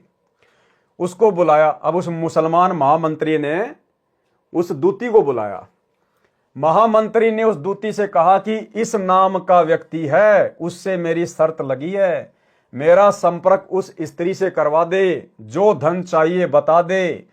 दूती ने कहा कि भाई भूल जा, वह पतिव्रता स्त्री है, तेरी ओर थूकेगी भी नहीं, तेरी शकल भी नहीं देखेगी, उनके परिवार के व्यक्ति भी खूंखार हैं, तेरी खाल उतार देंगे। महामंत्री ने कहा कि उसके घर से पटका तथा वो कटार चुरा कर ला दे तथा उसके गुप्तांग के पास यदि कोई निशान हो तो वह भी देखकर मुझे बताना। उस नौकर के परिवार के लोग उस शहर से थोड़ी दूरी पर एक गांव में रहते थे। नौकर शहर में रहता था। दूती नौकर के घर गई, उसकी पत्नी से बोली कि बेटी, मैं तेरे पति की बुआ हूं, मैं कई वर्षों के पश्चात आई हूं। अब वो बेचारी नई नई आई थी घर में, उसकी नई नई शादी थी, उसको मालूम नहीं था। उसने सोचा भाई होगी मेरे ये पति की बुआ। उस स्त्री ने कहा कि आओ बुआ जी। वह दूती 2 दिन रुकी। जिस समय वह स्त्री स्नान करने लगी तो दूती उठकर उसकी कमर मलने लगी। बहुत मना करने पर भी नहीं मानी और कहने लगी कि मुझे तो बेटी से भी प्यारी लगती हो, मना मत कर। ये कहकर मुख पर हाथ फेरा, जांघों की ओर झुककर देखा, आंखों को धोने के बहाने पानी मार दिया और उस स्त्री की आंखें बंद हो गई। इस प्रकार गुप्तांग के पास जांग में एक तिल था, वह देख लिया, बस काम बन गया। वह स्त्री स्नान करके रसोई में खाना बनाने गई तो दूती वो पटका और वो कटार लेकर चंपत हो गई। दूती ने पटका तथा वो कटार महामंत्री को दे दिए और जांग पर तिल की निशानी भी बता दी। महामंत्री ने राजा से कहा कि मैंने उसकी पत्नी के पास 2 दिन बिताए हैं और यह है उसका पटका तथा ये कटार उसी के हाथों से लेकर आया हूं। राजा ने दरबार लगाया, नौकर को बुलाया तथा महामंत्री ने सभा में पटका और कटार नौकर को दिखाई जो उसी की थी तथा उसकी पत्नी की जांग पर तिल भी बताया तो नौकर मान गया। राजा ने फांसी का दिन 15 दिन बाद रख दिया। और नौकर से अंतिम इच्छा पूछी। नौकर ने कहा कि मैं अपनी पत्नी से अंतिम बार मिलना चाहता हूं। राजा ने उसे आज्ञा दे दी। नौकर अपने घर गया और अपनी पत्नी से कहा कि आपने विश्वासघात किया। मैंने आपके विश्वास पर महामंत्री शेर खान से ऐसी शर्त लगाई थी। ध्यान रखना भाई और बहनों, बहुत गहरी बात है। क्या कहा उस नौकर ने कि मैंने आपके विश्वास पर, किसके विश्वास पर? वो अपनी पत्नी को कह रहा है कि मैंने आपके विश्वास पर और महामंत्री शेर खान से ऐसी शर्त लगाई थी। इसी प्रकार भाई और बहनों, वर्तमान में काल और परमात्मा दो ही शक्तियां हैं, काल और दयाल। वर्तमान में आप और हमें गुरुदेव भगवान ने क्या बताया कि जब प्रथम बार परमात्मा जोगजीत का रूप बनाकर काल के 21वें ब्रह्मांड में ऊपर तपतशिला पर आए तो दोनों में कुछ एग्रीमेंट हुए थे। और काल ने कहा था कि परमात्मा जो आपका ज्ञान समझे, जो आपकी मर्यादा में रहे, उसी को लेके जाना, बाकी मेरे लिए छोड़ देना। तो परमात्मा ने भी उसको छूट दे दी थी कि भैया जो पतिव्रता आत्मा होगी उसको तू छू भी नहीं पाएगा, और तू जितना मर्जी कोशिश कर लेना, जो मेरा होगा उसका तो तू बाल विवाह का नहीं कर पाएगा। गरीब कच्चा हीरा कृच हो नहीं सह घनमार, ऐसा ये मन हो रहा है तो लेखा ले करतार। तो इसी प्रकार भाई और बहनों, काल और परमात्मा की शर्त लगी हुई है। ये वर्तमान समय परीक्षा का समय है। परमात्मा ने ज्ञान और ध्यान देने में कोई कमी नहीं छोड़ी, समाधान करने में कोई कमी नहीं छोड़ी। 20 साल तक सत्संग कर करके हमें ज्ञान के रंग में रंग कर उसके बाद हिसार जेल में जाके बैठे परीक्षा लेने के लिए, और काल को स्वतंत्र छोड़ दिया परमात्मा ने कि भैया जो मेरा होगा उसका तू बाल विवाह का नहीं कर पाएगा। और मालिक ने कह दिया कि ये आत्माएं मेरी हैं, ये जितने भी सत्सेवक हैं ना जो साथ संगति से जुड़े हुए हैं, ये मेरी ये पतिव्रता आत्मा है, और तू कितनी कोशिश कर लेना, मुझे इनके ऊपर पूर्ण विश्वास है, ये आत्माएं अपना पतिव्रता धर्म खंड नहीं होने देंगी। तो भाई और बहनों, वर्तमान में परमात्मा ने, सतगुरुदेव भगवान ने काल के साथ में शर्त लगाई हुई है अपनी पतिव्रता आत्माओं के विश्वास पर। इसलिए ये काल सबसे ज्यादा दुखी, सबसे ज्यादा परेशान हम सत्सेवक भाई बहनों को करता है, लेकिन बिगाड़ कुछ नहीं पाता। जिस प्रकार उस शेर खान महामंत्री ने उस औरत के पीछे वो दूती लगा दी, इसी प्रकार इस काल ने अपने दूत ये सतलोक आश्रम मैनेजमेंट हरियाणा वाले लगा दिए कि भैया इनके परमपिता परमेश्वर सतगुरु रामपाल जी भगवान के साथ मेरी शर्त लग चुकी है। अगर मैं शर्त हार गया तो 1000 साल के लिए मेरे को फांसी लग जाएगी।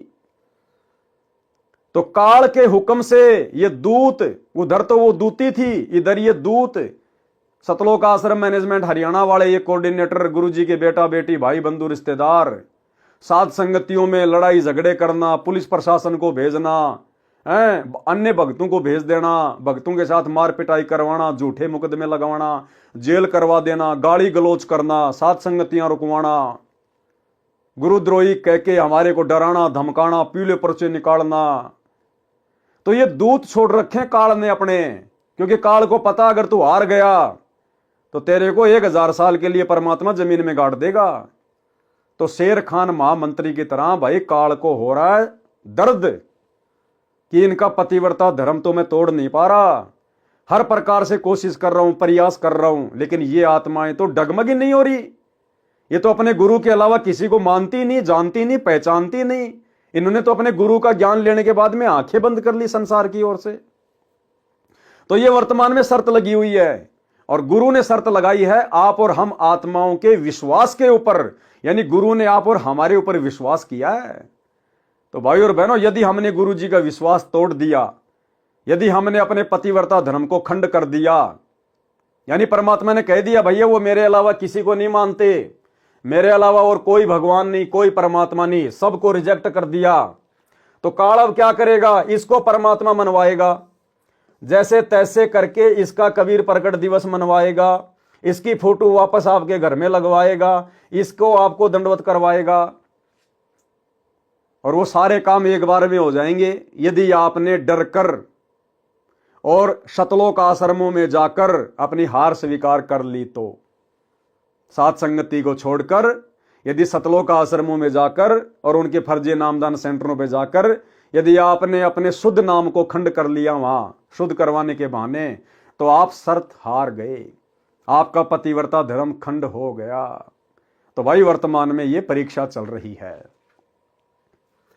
मैंने आपके विश्वास पर महामंत्री शेर खान से ऐसी शर्त लगाई थी। राजा के दरबार में राजा के सामने मैंने कहा था कि मेरी पत्नी का पतिव्रत धर्म कोई नष्ट नहीं कर सकता, अगर कोई कर दे तो मुझे फांसी लगा देना। अब मुझे उस दिन फांसी लगाई जाएगी। उसकी पत्नी ने सब बात बताई, परंतु दरबार में फैसला हो चुका था। वह नौकर वापस राजा के दरबार में गया, उसे कैद में डाल दिया गया। नौकर की पतिव्रता धर्म पत्नी ने परमात्मा को याद किया और राजा के दरबार में गई और राजा से नाच दिखाने की आज्ञा मांगी। स्त्री अति सुंदर थी, राजा लोग शौकीन होते हैं, आज्ञा दे दी। सभा लगी, सब मंत्री महामंत्री राजा उपस्थित थे। राजा को नाच अति सुंदर लगा और नर्तिका से कहा कि मांग, क्या मांगना चाहती है? स्त्री ने कहा कि आपकी सभा में मेरा चोर है, जिसने मेरे रुपए लिए थे वापस नहीं दिए, उसे फांसी की सजा दी जाए। राजा ने कहा कि ठीक है, बताओ कौन है चोर? स्त्री ने कहा कि आपका महामंत्री शेर खान है। शेर खान कुर्सी से उठा और कहा कि जहांपना, हे परवरदिगार, खुदा की कसम मैंने इस औरत की शक्ल भी नहीं देखी है। उस महामंत्री ने क्या कहा कि मैंने तो इसकी शक्ल भी नहीं देखी कभी, यानी खुद ही अपने जाल में फंस गया। अरे भैया, अगर तूने इसकी शक्ल नहीं देखी तो फिर वो कटारी किससे लाया था? जांग के ऊपर वो तिल का निशान है, वो किसका था? फंस गया। शेर खान कुर्सी से उठा और कहा कि जहांपना, हे परवरदिगार, खुदा की कसम मैंने इस औरत की शक्ल भी नहीं देखी है, ये सरेआम झूठ बोल रही है। तब स्त्री ने कहा कि राजन, यदि इसने मेरी शक्ल नहीं देखी है, ये मुझे जानता तक नहीं है, तो वे पटका और वो कटार कहां से लाया था? मैं उस सूरवीर सैनिक की पत्नी हूं जिसको तूने दूती भेजकर मेरी जांग के तिल का पता लगाया और उसी ने ये पटका तथा कटार चोरी करके इसको लाकर दी थी। उसने अपने आप को मेरे पति की बुआ बताया था। मैं नई नई इस घर में आई थी, मैं उसे जानती नहीं थी। वह दूती बुलाई गई, उसने राजा को सच्चाई बता दी। राजा ने उस नौकर को बरी कर दिया और महामंत्री बना दिया और महामंत्री शेर खान को फांसी पर लटका दिया गया। तो ठीक इसी प्रकार भाई और बहनों, इस काल की और दयाल की वर्तमान में हम आत्माओं को लेकर शर्त लगी हुई है। देखो, जिस प्रकार एक वॉलीबॉल का मैदान होता है, एक फुटबॉल का मैदान होता है, फुटबॉल का मैदान, और दोनों तरफ दो टीम होती हैं। अब उन दोनों टीमों की हार जीत भाई और बहनों उस फुटबॉल के ऊपर निर्भर करती है, फुटबॉल के ऊपर, वो किसके पैरों के नीचे आएगी। इसी प्रकार ये किस ब्रह्मांड फुटबॉल का मैदान है, दो टीम हैं, काल और दयाल, सतगुरु और काल, और हम आत्माएं हैं फुटबॉल। हम किसके पैरों के नीचे रहेंगे, उसी की जीत है। तो हमने तो अपने गुरुदेव भगवान के चरणों के नीचे रहना है, अपने परमात्मा के चरणों के नीचे। पतिव्रता स्त्री उसे कहा जाता है जो अपने पति के अतिरिक्त अन्य पुरुष से स्वेच्छा से संभोग यानी सेक्स ना चाहे, चाहे वो सोने का क्यों ना खड़ा हो, चाहे देवता पृथ्वी पर उतराए। यदि कोई बलात्कार करता है तो उस नीच को पाप लगेगा और राजा के द्वारा दंडित किया जाएगा, परंतु इस कुकृत्य से उस स्त्री या लड़की का पतिव्रत धर्म नष्ट नहीं होता। दुष्ट शक्तिशाली व्यक्ति तो पुरुष से बलात् धन छीन ले जाता है। एक शक्तिशाली दुष्ट व्यक्ति ने जरा सी कहा सुनी होने पर ही एक व्यक्ति की गुदा में डंडा घुसा दिया। मरा तो नहीं, परंतु महीनों कष्ट रहा। इस प्रकार भगत ने पतिव्रता स्त्री के तरह अपने इष्ट देव पर समर्पित होना चाहिए। किस पर? इष्ट देव पर। तो पहले तो इष्ट की पहचान होनी चाहिए ना, इष्ट कौन है। तो आज हमें इष्ट की पहचान होगी कि इष्ट हमारा गुरु है और कोई इष्ट नहीं है। आपको कल के वीडियो में भी गुरुदेव का सत्संग सुनाया था, जिसमें गुरुदेव भगवान ने पतिव्रता स्त्री का जिक्र करते हुए बताया कि जब आप अपने गुरु को इष्ट मानकर पूजोगे, अपने गुरु को इष्ट मानकर, शब्द पे ध्यान देना इस सत्संग में, गुरुदेव कह रहे हैं एक अपने गुरु को ही इष्ट मानकर पूजना है। तो सबसे पहले तो हमें इष्ट की पहचान होनी चाहिए कि हमारा वर्तमान में इष्ट कौन है। स्वयं गुरुदेव भगवान है या फिर ये नकली कागज का टुकड़ा है? सुनिए। एक पति को छोड़कर आन में आस्था रखने वाली पत्नी को व्यभिचारिणी कहते हैं। तो अपने ही पति से हर इच्छा पूरी हो उसी को पति भर्ता कहते। तो हम जब पति भर्ता पद पर आ जाएंगे तो परमात्मा कहते हैं पति भर्ता जमी पर जो जो धर है पावे, समर्थ झाड़ू देत है ना काटा लग जावे। ऐसा हंस, ऐसा भक्त जब अपने एक इष्ट पूर्ण परमात्मा पर अपने ही गुरु को इष्ट रूप में मानकर जब अपने जीवन रूपी सफर में प्रस्थान करता है, अपने ही गुरु को इष्ट रूप में मानकर जब अपने जीवन रूपी सफर में प्रस्थान करता है, अपने ही गुरु को इष्ट रूप में मानकर जब अपने जीवन रूपी सफर में प्रस्थान करता है रास्ते पर, तो परमात्मा उस जीवन रूपी सफर के पाप कर्म रूपी कांटों को बुहारना शुरू कर देता, उसके दुखों को खत्म करना शुरू कर देता है, झाड़ू देता चलता है कि मेरी प्यारी आत्मा के कांटा ना लग जाए। तो भाई और बहनों, इष्ट की पहचान हो गई हमें, तो अपने इष्ट के अलावा हमने अपनी नियत कहीं नहीं डिगानी।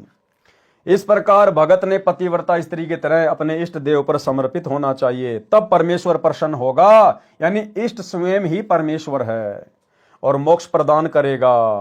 वाणी नंबर 1 से 10 का शब्दार्थ। आन यानी अन्य, उपाव यानी उपासना, पीव यानी पति। आन यानी शर्म यानी आन कान, दावा नहीं यानी अपना हक नहीं समझे, ध्यान यानी ध्यान, कान यानी काणे यानी लाज शर्म ध्यान। पति धारण करना यानी पतिव्रता धर्म धारण कर लिया तो अटल रहती है, यह उसका मत यानी सिद्धांत है। गाहक मिलो यानी स्त्रियों को लोभ लालच देकर दुराचार करने वाले पतिव्रता को असंख्य मिलो, वह अपना सिद्धांत नहीं बदलती। टस से मस नहीं होती। हित यानी प्रेम, आन यानी उपासी, अन्य देवताओं की उपासना करने वाली आत्माएं बहुत मिले, परंतु अपने इष्ट देव को पतिव्रता नहीं त्यागती। सच्चा भगत अपने मूल मालिक के स्थान पर, मूल मालिक कौन? अपना गुरु। वर्तमान में भक्ति का मूल कौन है? गुरु। सच्चा भगत अपने मूल मालिक के स्थान पर अन्य देवी देवताओं की पूजा कभी नहीं करता। संकेत माने सतर्क रहना। वाणी नंबर 10 का सरलार्थ सारांश में कर दिया गया है। वाणी नंबर 11 से 20। गरीब पतिव्रता के बैरत में कदे न पर है भंग, उनका दुनिया क्या कह रे जिनके भक्ति उमंग। गरीब पतिव्रता परहेज है आन उपास अनीत, अपने पीव के चरण की छाड़त ना प्रतीत। गरीब पतिव्रता के बरत है दूजा दोजख दुंद, अपने पीव के नाम से चरण कमल रह बंद। गरीब पतिव्रता पर संग सुने जाका जासे नेह, अपना पति छोड़े नहीं कोटि मिले जो देव। गरीब पतिव्रता पर संग सुने जाकी जासे लाग, अपना पति छोड़े नहीं पूर्व बले बड़बाग। गरीब पतिव्रता पर संग सुनी जाकी जासे लाग, अपना पति छाड़े नहीं जू चकमक में आग। गरीब पतिव्रता के पीव चरण की सिर पर रजले डार, 68 तीर्थ सब की ये गंगा नान किदार। गरीब पतिव्रता पीव के चरण की सिर पर रजले राख, पतिव्रता का पति पार ब्रह्म है सतगुरु बोले साख। गरीब पतिव्रता पति प्रणाम करे रहे पति को पूज, पतिव्रता पार ब्रह्म पावे ही सतगुरु को ले बूझ। गरीब पतिव्रता को परिणाम करे पतिव्रता को मिल ध्याए, पतिव्रता दीदार करी 84 नहीं जाए। सरलार्थ, पतिव्रता स्त्री की तरह भगत के एक परमात्मा की भक्ति के व्रत यानी प्रतिज्ञा कभी भंग नहीं पड़ता, यानी खंडित नहीं होता। जिनको परमात्मा की भक्ति की उमंग लगी है तो उन भक्तों को संसार के व्यक्ति कुछ हानि नहीं कर सकते, उनके भक्ति धर्म कर्म को खंडित नहीं करवा सकते चाहे कितनी कोशिश। वह भगत पतिव्रता की तरह अन्य उपासना से परहेज करता है, अपने पीव यानी पति परमेश्वर के चरणों की प्रतीत यानी विश्वास नहीं छोड़ता। दोजिख माने नरक, धुंध माने अंधकार। पतिव्रता के लिए अन्य पुरुष नरक का अंधेरा है। पतिव्रता के लिए अन्य पुरुष का संग नरक के द्वार हैं। धुंध माने अंधकार, पतिव्रता के लिए अन्य पुरुष नरक का अंधेरा है। यानी भगत अपने इष्ट के अतिरिक्त अन्य देव की पूजा नरकदायक मानता है। अपने इष्ट के अलावा अन्य देव की पूजा नरकदायक मानता है। अपने पूर्ण परमेश्वर पर पूर्ण विश्वास रखता है, उसी के चरण कमलों में बंध चुका है। वाणी नंबर 14 का सरलात सारांश में कर दिया गया है। पतिव्रता अपने पति की प्रशंसा सुनती है, अन्य की नहीं। अब भैया जून के महीने में तो कबीर प्रकट दिवस मनाकर इस कागज के टुकड़े की प्रशंसा होती है, जबकि पतिव्रता स्त्री केवल अपने पति की महिमा सुनती है, अन्य की नहीं। इसी प्रकार भगत केवल अपने इष्ट पूर्ण परमात्मा की कथा प्रसंग सुनता है। पूर्व जन्म के बड़ भाग से यानी पुण्य कर्मों के प्रभाव से भगत एक इष्ट पूर्ण परमात्मा पर दृढ़ होता है। यानी अपने गुरु को ही इष्ट मानना कोई सामान्य बात नहीं होती है। क्या कह रहे हैं गुरुदेव कि पूर्व जन्म के बड़ भाग से यानी पुण्य कर्मों के प्रभाव से भगत एक इष्ट पूर्ण परमात्मा पर दृढ़ होता है, केवल एक इष्ट पर। और थोड़ी देर पहले आपने सुन लिया गुरुदेव के मुख से कि इष्ट कौन है, केवल अपना गुरु है। तो अपने गुरु पर यानी अपने इष्ट पर दृढ़ होना कोई सामान्य बात नहीं है। इसीलिए तो केवल सत्सेवक भाई बहन ही वर्तमान में अपने गुरु जी पर दृढ़ हैं, अपने गुरु के अलावा किसी और को इष्ट नहीं मानते, क्योंकि हमारे पिछले जन्म के बड़ भाग हैं। ऐसे अभेद मानती है जैसे पत्थर में अग्नि समाई रहती है। पूर्ण परमात्मा की भक्ति में सर्व तीर्थों के भ्रमण तथा गंगा स्नान तथा केदारनाथ के दर्शन का फल भी मिल जाता है। ये विचार परम भगत में सदा बने रहते हैं। यानी सच्चा सतगुरु मिलने के बाद भगत कभी भी इन तीर्थों पे जाकर धक्के नहीं खाता। केदारनाथ, बद्रीनाथ, कावड़ लाना, जगन्नाथ जाना, कबीर मंडी जाना, फलाना जाना, वो देखने के लिए जाना, सारे तीर्थ धाम हमारे गुरुदेव भगवान के चरणों में यानी इनकी भक्ति में है। वाणी नंबर 18 का सरलार्थ सारांश में कर दिया गया है। इष्ट देव में भगत की आस्था पतिव्रता की तरह है तो वह पार ब्रह्म यानी परम अक्षर ब्रह्म सत्य पुरुष को प्राप्त होता है। अगर अपने इष्ट में आपकी आस्था परमात्मा की तरह है तो ही आप जी सतलोक प्राप्त कर सकते हैं। वाणी नंबर 21 से 45। गरीब पतिव्रता चूक नहीं, कोटिक होई अचूक, और दुनी किस काम की जैसे सिंबल रूख। गरीब पतिव्रता चूक नहीं, कोटिक मिले कुटील, और दुनी किस काम की जैसे पाहनशील। गरीब पतिव्रता चूक नहीं, धर अंबर धस कंत, संत न छोड़े संतता, कोटिक मिलो वसंत। गरीब पतिव्रता चूक नहीं, साखी चंद्र सूर, खेत चढ़े से जानिए को कायर को शूर। गरीब पतिव्रता चूक नहीं, साखी चंद्र सूर, खेत चढ़े से जानियो किसके मुख पर नूर। गरीब पतिव्रता चूक नहीं, जाका यो ही स्वभाव, भक्ति हिरंबर उर्दर भाव सर्वस जावे।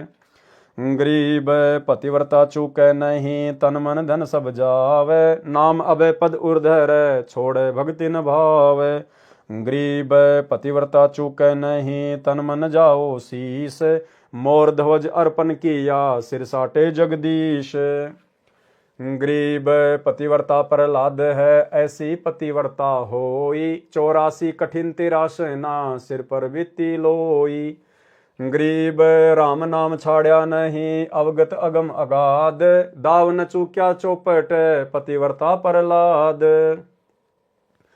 गरीब कौन कवल अनभय उठे, कौन कवल घर थीर, कौन कवल में बोलिए कौन कवल जल नीर। गरीब मूल कवल अनभय उठे, सहस कमल घर थीर, कंठ कमल में बोलिए त्रिकुटी कमल जल नीर। गरीब कहाँ बिंद की संधि है, कहाँ नाड़ी की नीम, कहाँ बजरी का द्वार है, कहाँ अमरी की सीम। गरीब त्रिकुटी बिंद की संधि है, नाभि नाड़ी नीम, गुदा कवल बजरी कही मूलई अमर सीम। गरीब कहाँ भवर का वास है, कहाँ भवर का बाग, कौन भवर का रूप है कौन भवर का राग। गरीब हृदय भवर का वास है, सहस कवल दल बाग, उजल हिरंबर रूप है, अनहद अवगत राग। गरीब निस्वासर कै जागैण, हासिल बड़ा नरेश, नाम बंदगी चित धरो, हाजरी रहना पेश। गरीब सुरति सिंहासन लाइए, निर्भय धुनि अखंड, चित्रगुप्त पूछे नहीं, जम का मिटी है दंड। गरीब ऐसा सुमरण कीजिए, रोम रोम दुन ध्यान, 8 बकत अधिकार करी, पतिव्रता सो जान।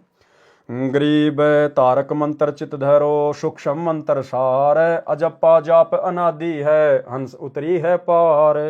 गरीब अंजन मंजन कीजिए, कुलकर्णी की दूर, साहिब सेती हिल मिलो, रहा सकल भरपूर।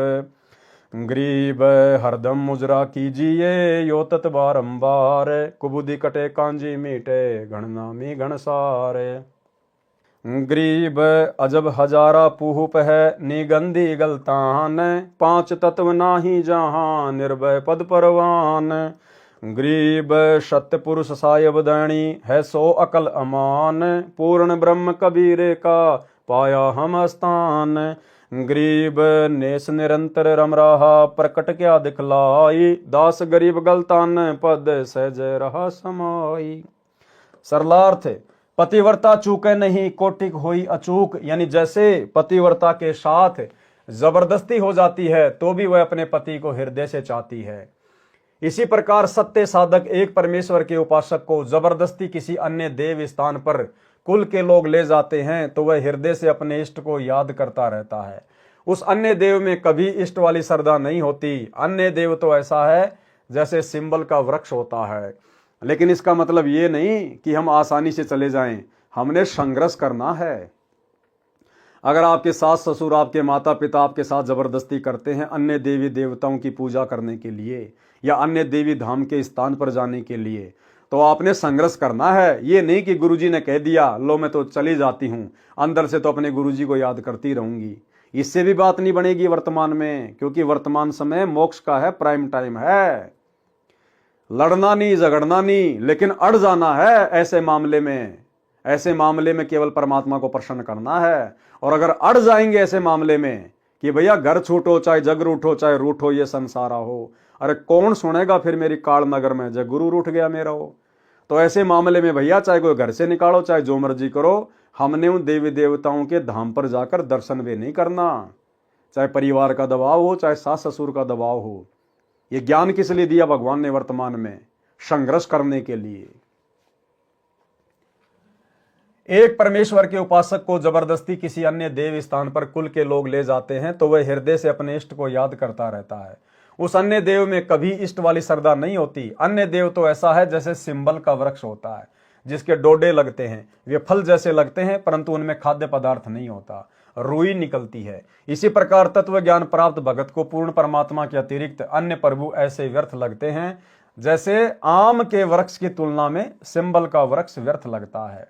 धर यानी धरती, अंबर यानी आकाश, दस्कंत यानी नष्ट हो जाए, असंत यानी नास्तिक व्यक्ति। भगत के लिए तो अन्य देव पाहन यानी पत्थर की सील यानी शिला है, अर्थात व्यर्थ है। वाणी नंबर 23-24 का सरलार्थ सारांश में पहले कर दिया गया है। वाणी संख्या 25, 26, 27 का सरलार्थ ऊपर किया है। वही भावार्थ है। दृढ़ भगत पतिव्रता की तरह एक इष्ट की भक्ति का भाव नहीं त्यागता, चाहे सर्वस्व नष्ट हो जाए, चाहे सर्वस्व नष्ट हो जाए। इसी प्रकार यहां भी हमने संघर्ष करना है। नूर यानी लाली यानी विजय रहना, खेत चढ़ना यानी युद्ध के मैदान में डटकर खड़ा होना यानी भक्ति मार्ग पर संघर्ष करना तत्व ज्ञान को आधार बनाकर। भक्ति हिरंबर उर धरना यानी बहुमूल्य भक्ति हृदय में रखना। नाम अभय पद, सच्चे नाम को निर्भय होकर जपते हैं जो तत्व ज्ञान को जान चुके हैं। वाणी नंबर 28 से 30 का सारांश सरलार्थ में कर दिया गया है। वाणी नंबर 31 से 49 का सरलार्थ पूर्व सारांश में कर दिया गया है। राजा जनक स्वयं तो स्वर्ग गए ही, साथ में 12 करोड़ जीवों को नरक से छुड़वाकर स्वर्ग ले गए। इसी प्रकार श्री गोरखनाथ जी दृढ़ता से भक्ति करके सफल हुए। सूत्र मानी ऊंट, मुए मानी मरे हुए, कु मानी को, साखी पतिव्रता के अंग की। वाणी नंबर 9 से 20। गरीब पतिव्रता के संग है पार ब्रह्म जगदीश, नर आकार निज निर्मला सो है विश्व बीस। गरीब सकल समाना एक में एक समाना एक, नीचे होई तो पाई कहाँ धरत है भेख। गरीब पार ब्रह्म की परख के नैन निरंतर नाल, और अंतर प्रकाशिया देखा अवगत ख्याल। गरीब पार ब्रह्म की जाति में मिलती हैं सब जात, सुन सरोवर विमल जल अरस अनुपम रात। गरीब आदि अनाहद अगम है पतिव्रता के पास, सैंस 21 अष्ट दल थीर करो दम श्वास। गरीब कित पंछी का खोज है कहाँ मीन का पैर, दिल दरिया में बैठ कर देखो अविगत लहर।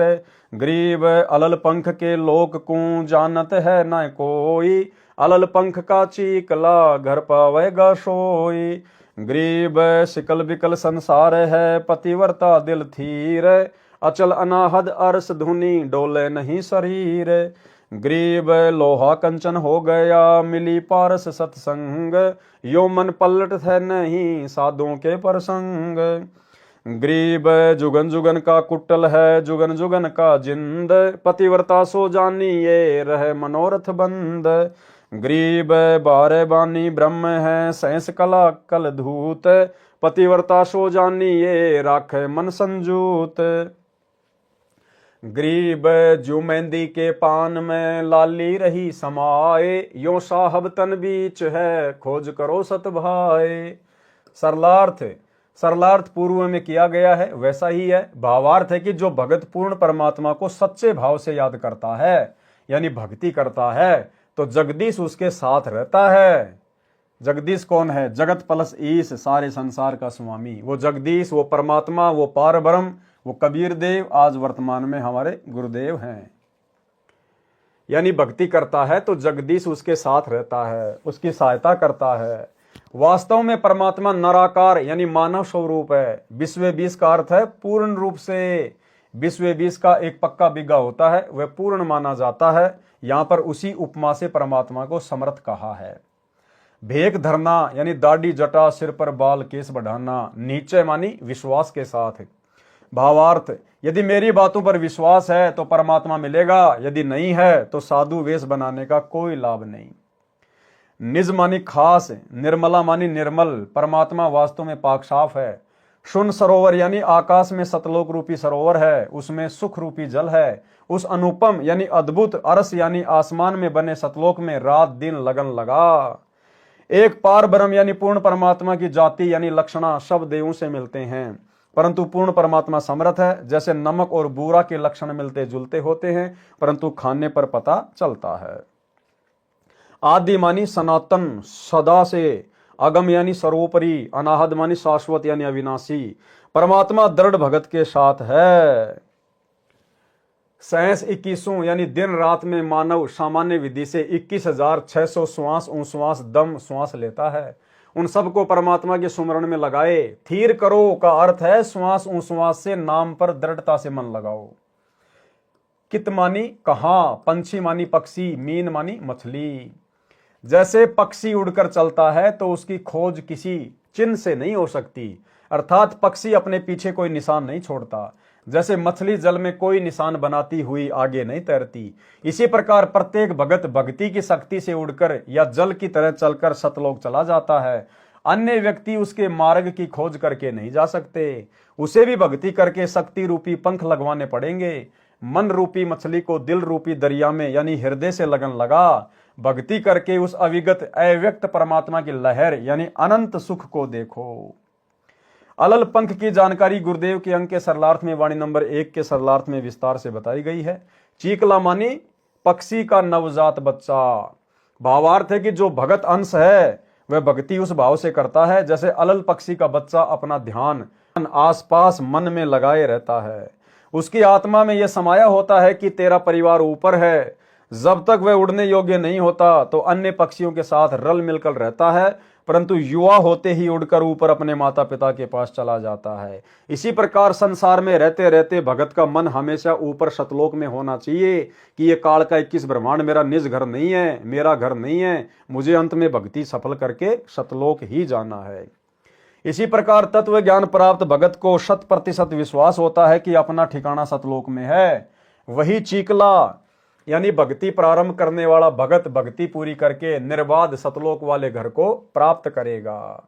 संसार सिकल बिकल यानी चंचल है, कभी भक्ति करने लगता है, कभी छोड़ देता है, परंतु पूर्ण विश्वासी भगत थीर यानी भक्ति पर दृढ़ रहता है।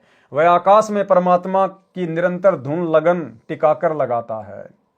लोहा पारस पत्थर के साथ मिलकर सोना हो जाता है, परंतु ये मन संतों के साथ रहकर भी गुण ग्रहण नहीं करता यानी साधु नहीं बनता। मन तो युगों युगों का कुटिल दुष्ट है, जिंद माने किसी गलत आदत से चिपक गया तो त्यागता नहीं। जिंद एक प्रेत होता है जो किसी को चिपक जाता है तो पीछा नहीं छोड़ता, केवल पूर्ण परमात्मा से डरता है। ये मन तो उस जिंद भूत से भी बुरा है। दृढ़ भगत तो अपने मनोरथ यानी उद्देश्य पर बंधा दृढ़ रहता है। 12 बानी का मतलब होता है पूर्ण रूप से, ब्रह्म का मतलब प्रभु यानी वास्तव परमात्मा तो पूर्ण ब्रह्म है। सहस यानी 1000 कला यानी शक्ति वाला, कल धूत यानी प्रभु तो काल है। दृढ़ भगत हर समय अपने मन को संजूत यानी संयम करके पूर्ण परमात्मा में रखता है। जैसे मेहंदी का पत्ता हरे रंग का होता है, परंतु जब उसे रगड़कर हाथों पर लगाया जाता है तो लाल रंग देता है। इसी प्रकार ये शरीर हड्डियों और मांस का ढांचा दिखाई देता है। जब इसको भक्ति में रगड़ोगे तो सत भाई यानी वास्तव में परमात्मा मिलेगा। उसकी सच में खोज करो, यानी सही कह रहा हूं कि भक्ति करके इस मानव शरीर में परमात्मा को खोजो, जबकि हमें तो परमेश्वर मिल चुके हैं। अब हमने मर्यादा में रह के आजीवन इनकी भक्ति पे लगे रहना है। वाणी नंबर 21 से 30।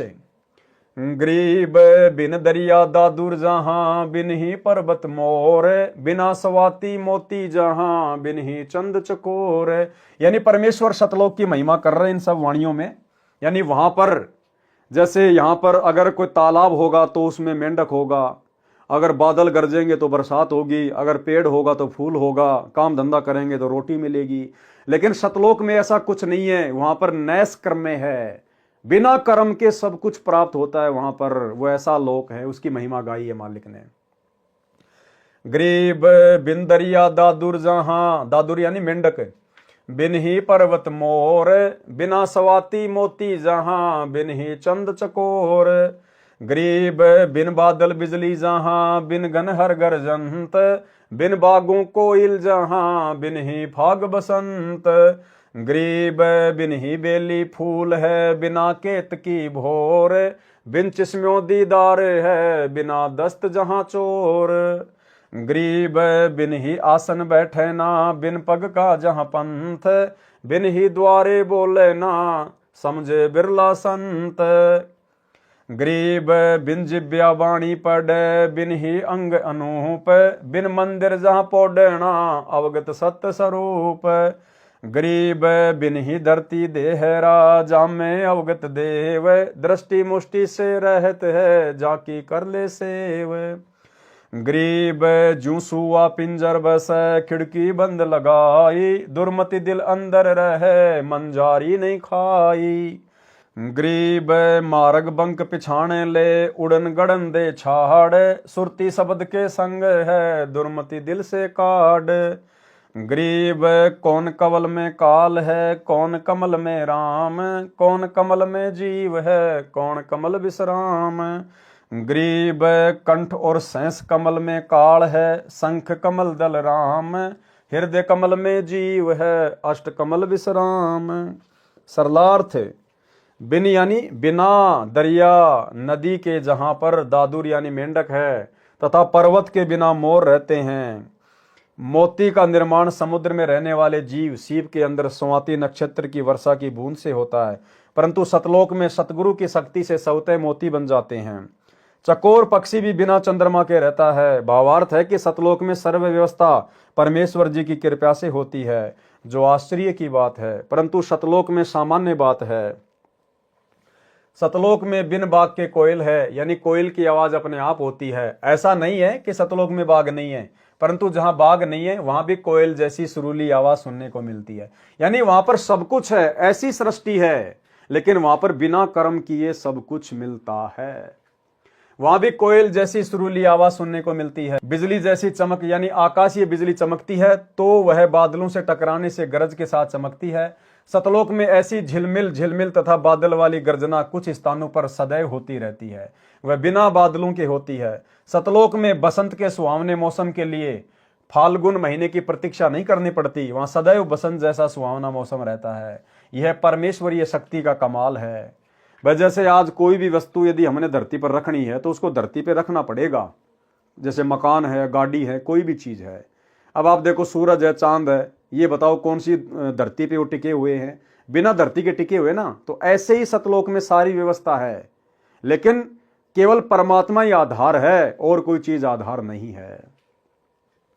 दस्त मानी हाथ, भौरा यानी भौरा जो काला भुंड जैसा होता है, फूलों पर बैठकर सुगंध लेता है। बेली यानी बेल यानी लता, पूप यानी फूल फूल, पग यानी पैर, पंथ मानी मार्ग, चोर मानी चंवर जो गाय की दुम जैसे बालों वाला होता है, जो संतों तथा सदग्रंथों के ऊपर हाथ से चलाया जाता है। वह सतलोक में बिना हाथ के अपने आप चलता रहता है।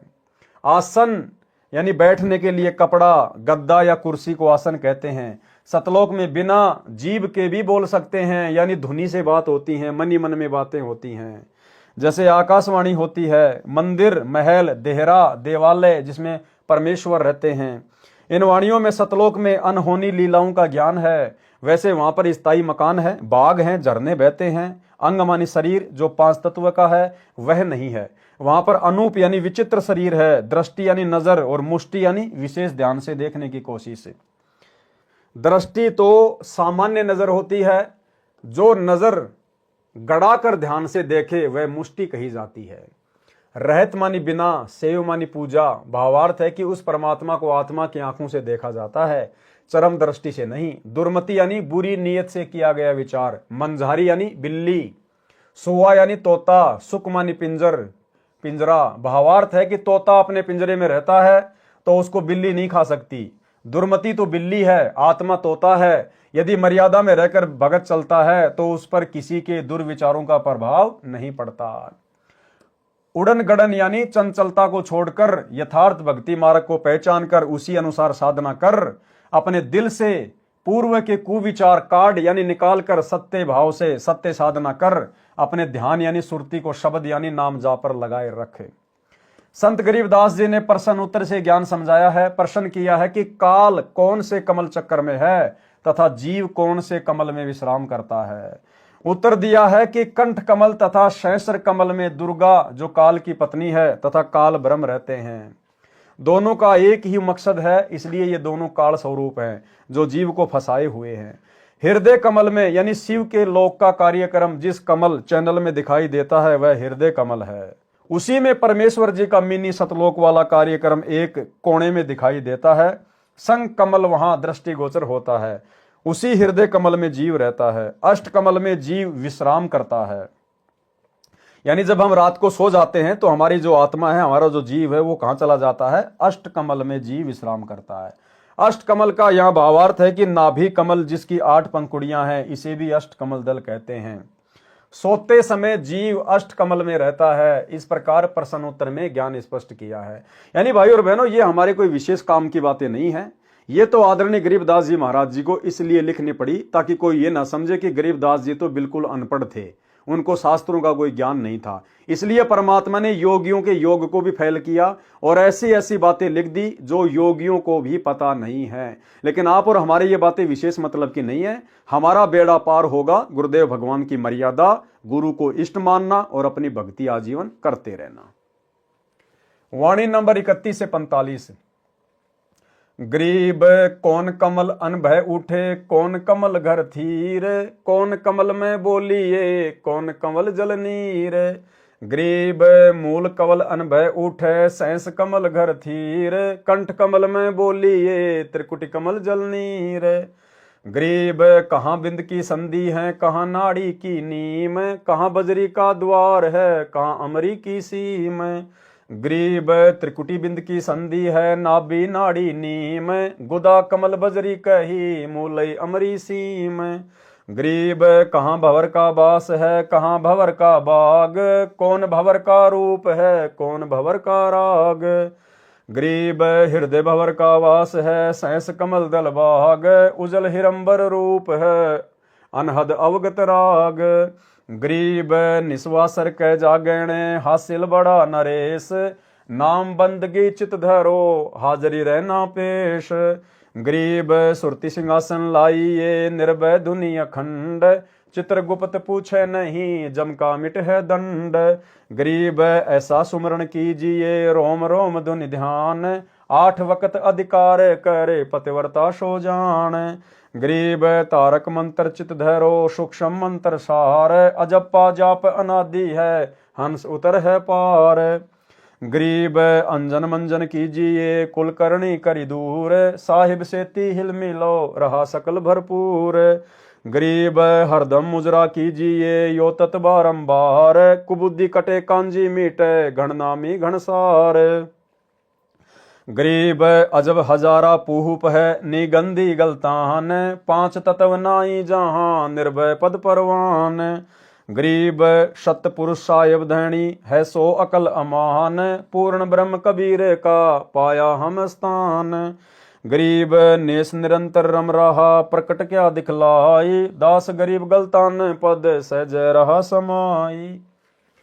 सरलार्थ संत गरीबदास जी ने प्रश्न उत्तर करके शरीर के अंदर का भेद बताया है। मूल कमल से अनभय यानी अनुभव की वाणी निकालकर जीविया पर आती है। जब तक जीव परमेश्वर कबीर जी की शरण में नहीं आता, तब तक उसका अंतिम ठिकाना सहस्त्र कमल है, यानी कालजाल में ही रहता है। वह उसी को थीर यानी स्थायी मानता है। कंठ कमल जीव को बोलने में सहयोग देता है। त्रिकुटी कमल से दुख तथा प्रेम के आंसू निकलते हैं। बिंद यानी बीज शक्ति शुक्राणु त्रिकुटी से नीचे स्वाद चक्कर में आते हैं, फिर स्त्री के गर्भ में पुरुष द्वारा जाते हैं। उस शुक्राणु को स्वाद कमल में भेजने में नाड़ी सहयोग देती है, वह नाभिक कमल से जुड़ी है। गुदा कमल स्वाद कमल में बजरी यानी वीर्य है, और मूल कमल में अमरी यानी सिद्धि शक्ति है। भंवर का यह भाव जीव से है। वैसे भंवर भंवरा होता है जो फूलों की सुगंध लेता है, काले रंग का भुंड, परंतु इस वाणी में उपमा अलंकार है। भंवर का भावार्थ जीव से है। बताया है कि जब तक जीव मुक्त नहीं होता, तब तक शरीर में हृदय कमल में जीव रहता है, जागृत अवस्था में आंखों में रहता है। उसका अंतिम ठिकाना काल ब्रह्म का सहस्त्र कमल ही है, वही उसका बाग है। उसी की वासना में अंधा होकर विषयों में डूबा रहता है। जीव जो भक्ति करता है, उसका रूप उज्जवल स्वर्ण की तरह होता है। वह परमात्मा की भक्ति अनहद निरंतर करता है। यही उसका राग यानी विलाप रूप गीत है। निस मानी रात्रि तथा वासर मानी दिन, जागते रहना चाहिए, यानी भक्ति भजन में गफलत नहीं करना चाहिए। इससे भक्ति का नरेश यानी भगत राज कहलाएगा। उसे यह हासिल यानी उपलब्धि होगी। गरीब रोम रोम धुन होत है, छत्रपति है सोए। जो भगत साधना करता है और रोम यानी शरीर के बाल भी खड़े हो जाते हैं, तो वह भगत राज है। जैसे कई बार कोई ऐसा वाकया हमारे सामने आ जाता है सुख या दुख में, एकदम से हमारे रोंगटे खड़े हो जाते हैं, शरीर के रोए खड़े हो जाते हैं ऐसे। तो परमात्मा कहते हैं जब तुम भजन करोगे, नाम सुमरण करोगे, और उस समय तुम्हारी परमात्मा में ऐसी लगन लगे और जब तुम्हारा रोम रोम खड़ा हो, तो मानना तुम भगत राज बनते जा रहे हो, भगत राज। और एक बार जब नाम जाप करते समय रोंगटे खड़े होते हैं, तो परमात्मा कहते हैं उस समय भगत के 3.5 करोड़ जाप माने जाते हैं। 3.5 करोड़। यदि आप प्रथम मंत्र का जाप कर रहे हैं, सतनाम का कर रहे हैं, और यदि उस समय आपके रोंगटे खड़े हो गए, अपने गुरुदेव भगवान के प्यार में, प्रेम में मस्त हो रहे हो आप, अंदर से आनंद आ रहा है, रोंगटे खड़े हो गए, तो समझ लो 3.5 करोड़ जाप हो गए, हमारे खाते में लिखे गए। जो भगत साधना करता है और शरीर के बाल भी खड़े हो जाते हैं, तो वह भगत राज है। परमात्मा के नाम की बंदगी नम्र भाव से भक्ति हृदय में रखो। सदा मालिक के लिए समर्पित रहना, परमात्मा के दरबार में पेश यानी हाजिर रहना। भावार्थ है कि परमात्मा के अतिरिक्त अन्य सब आसार लगे।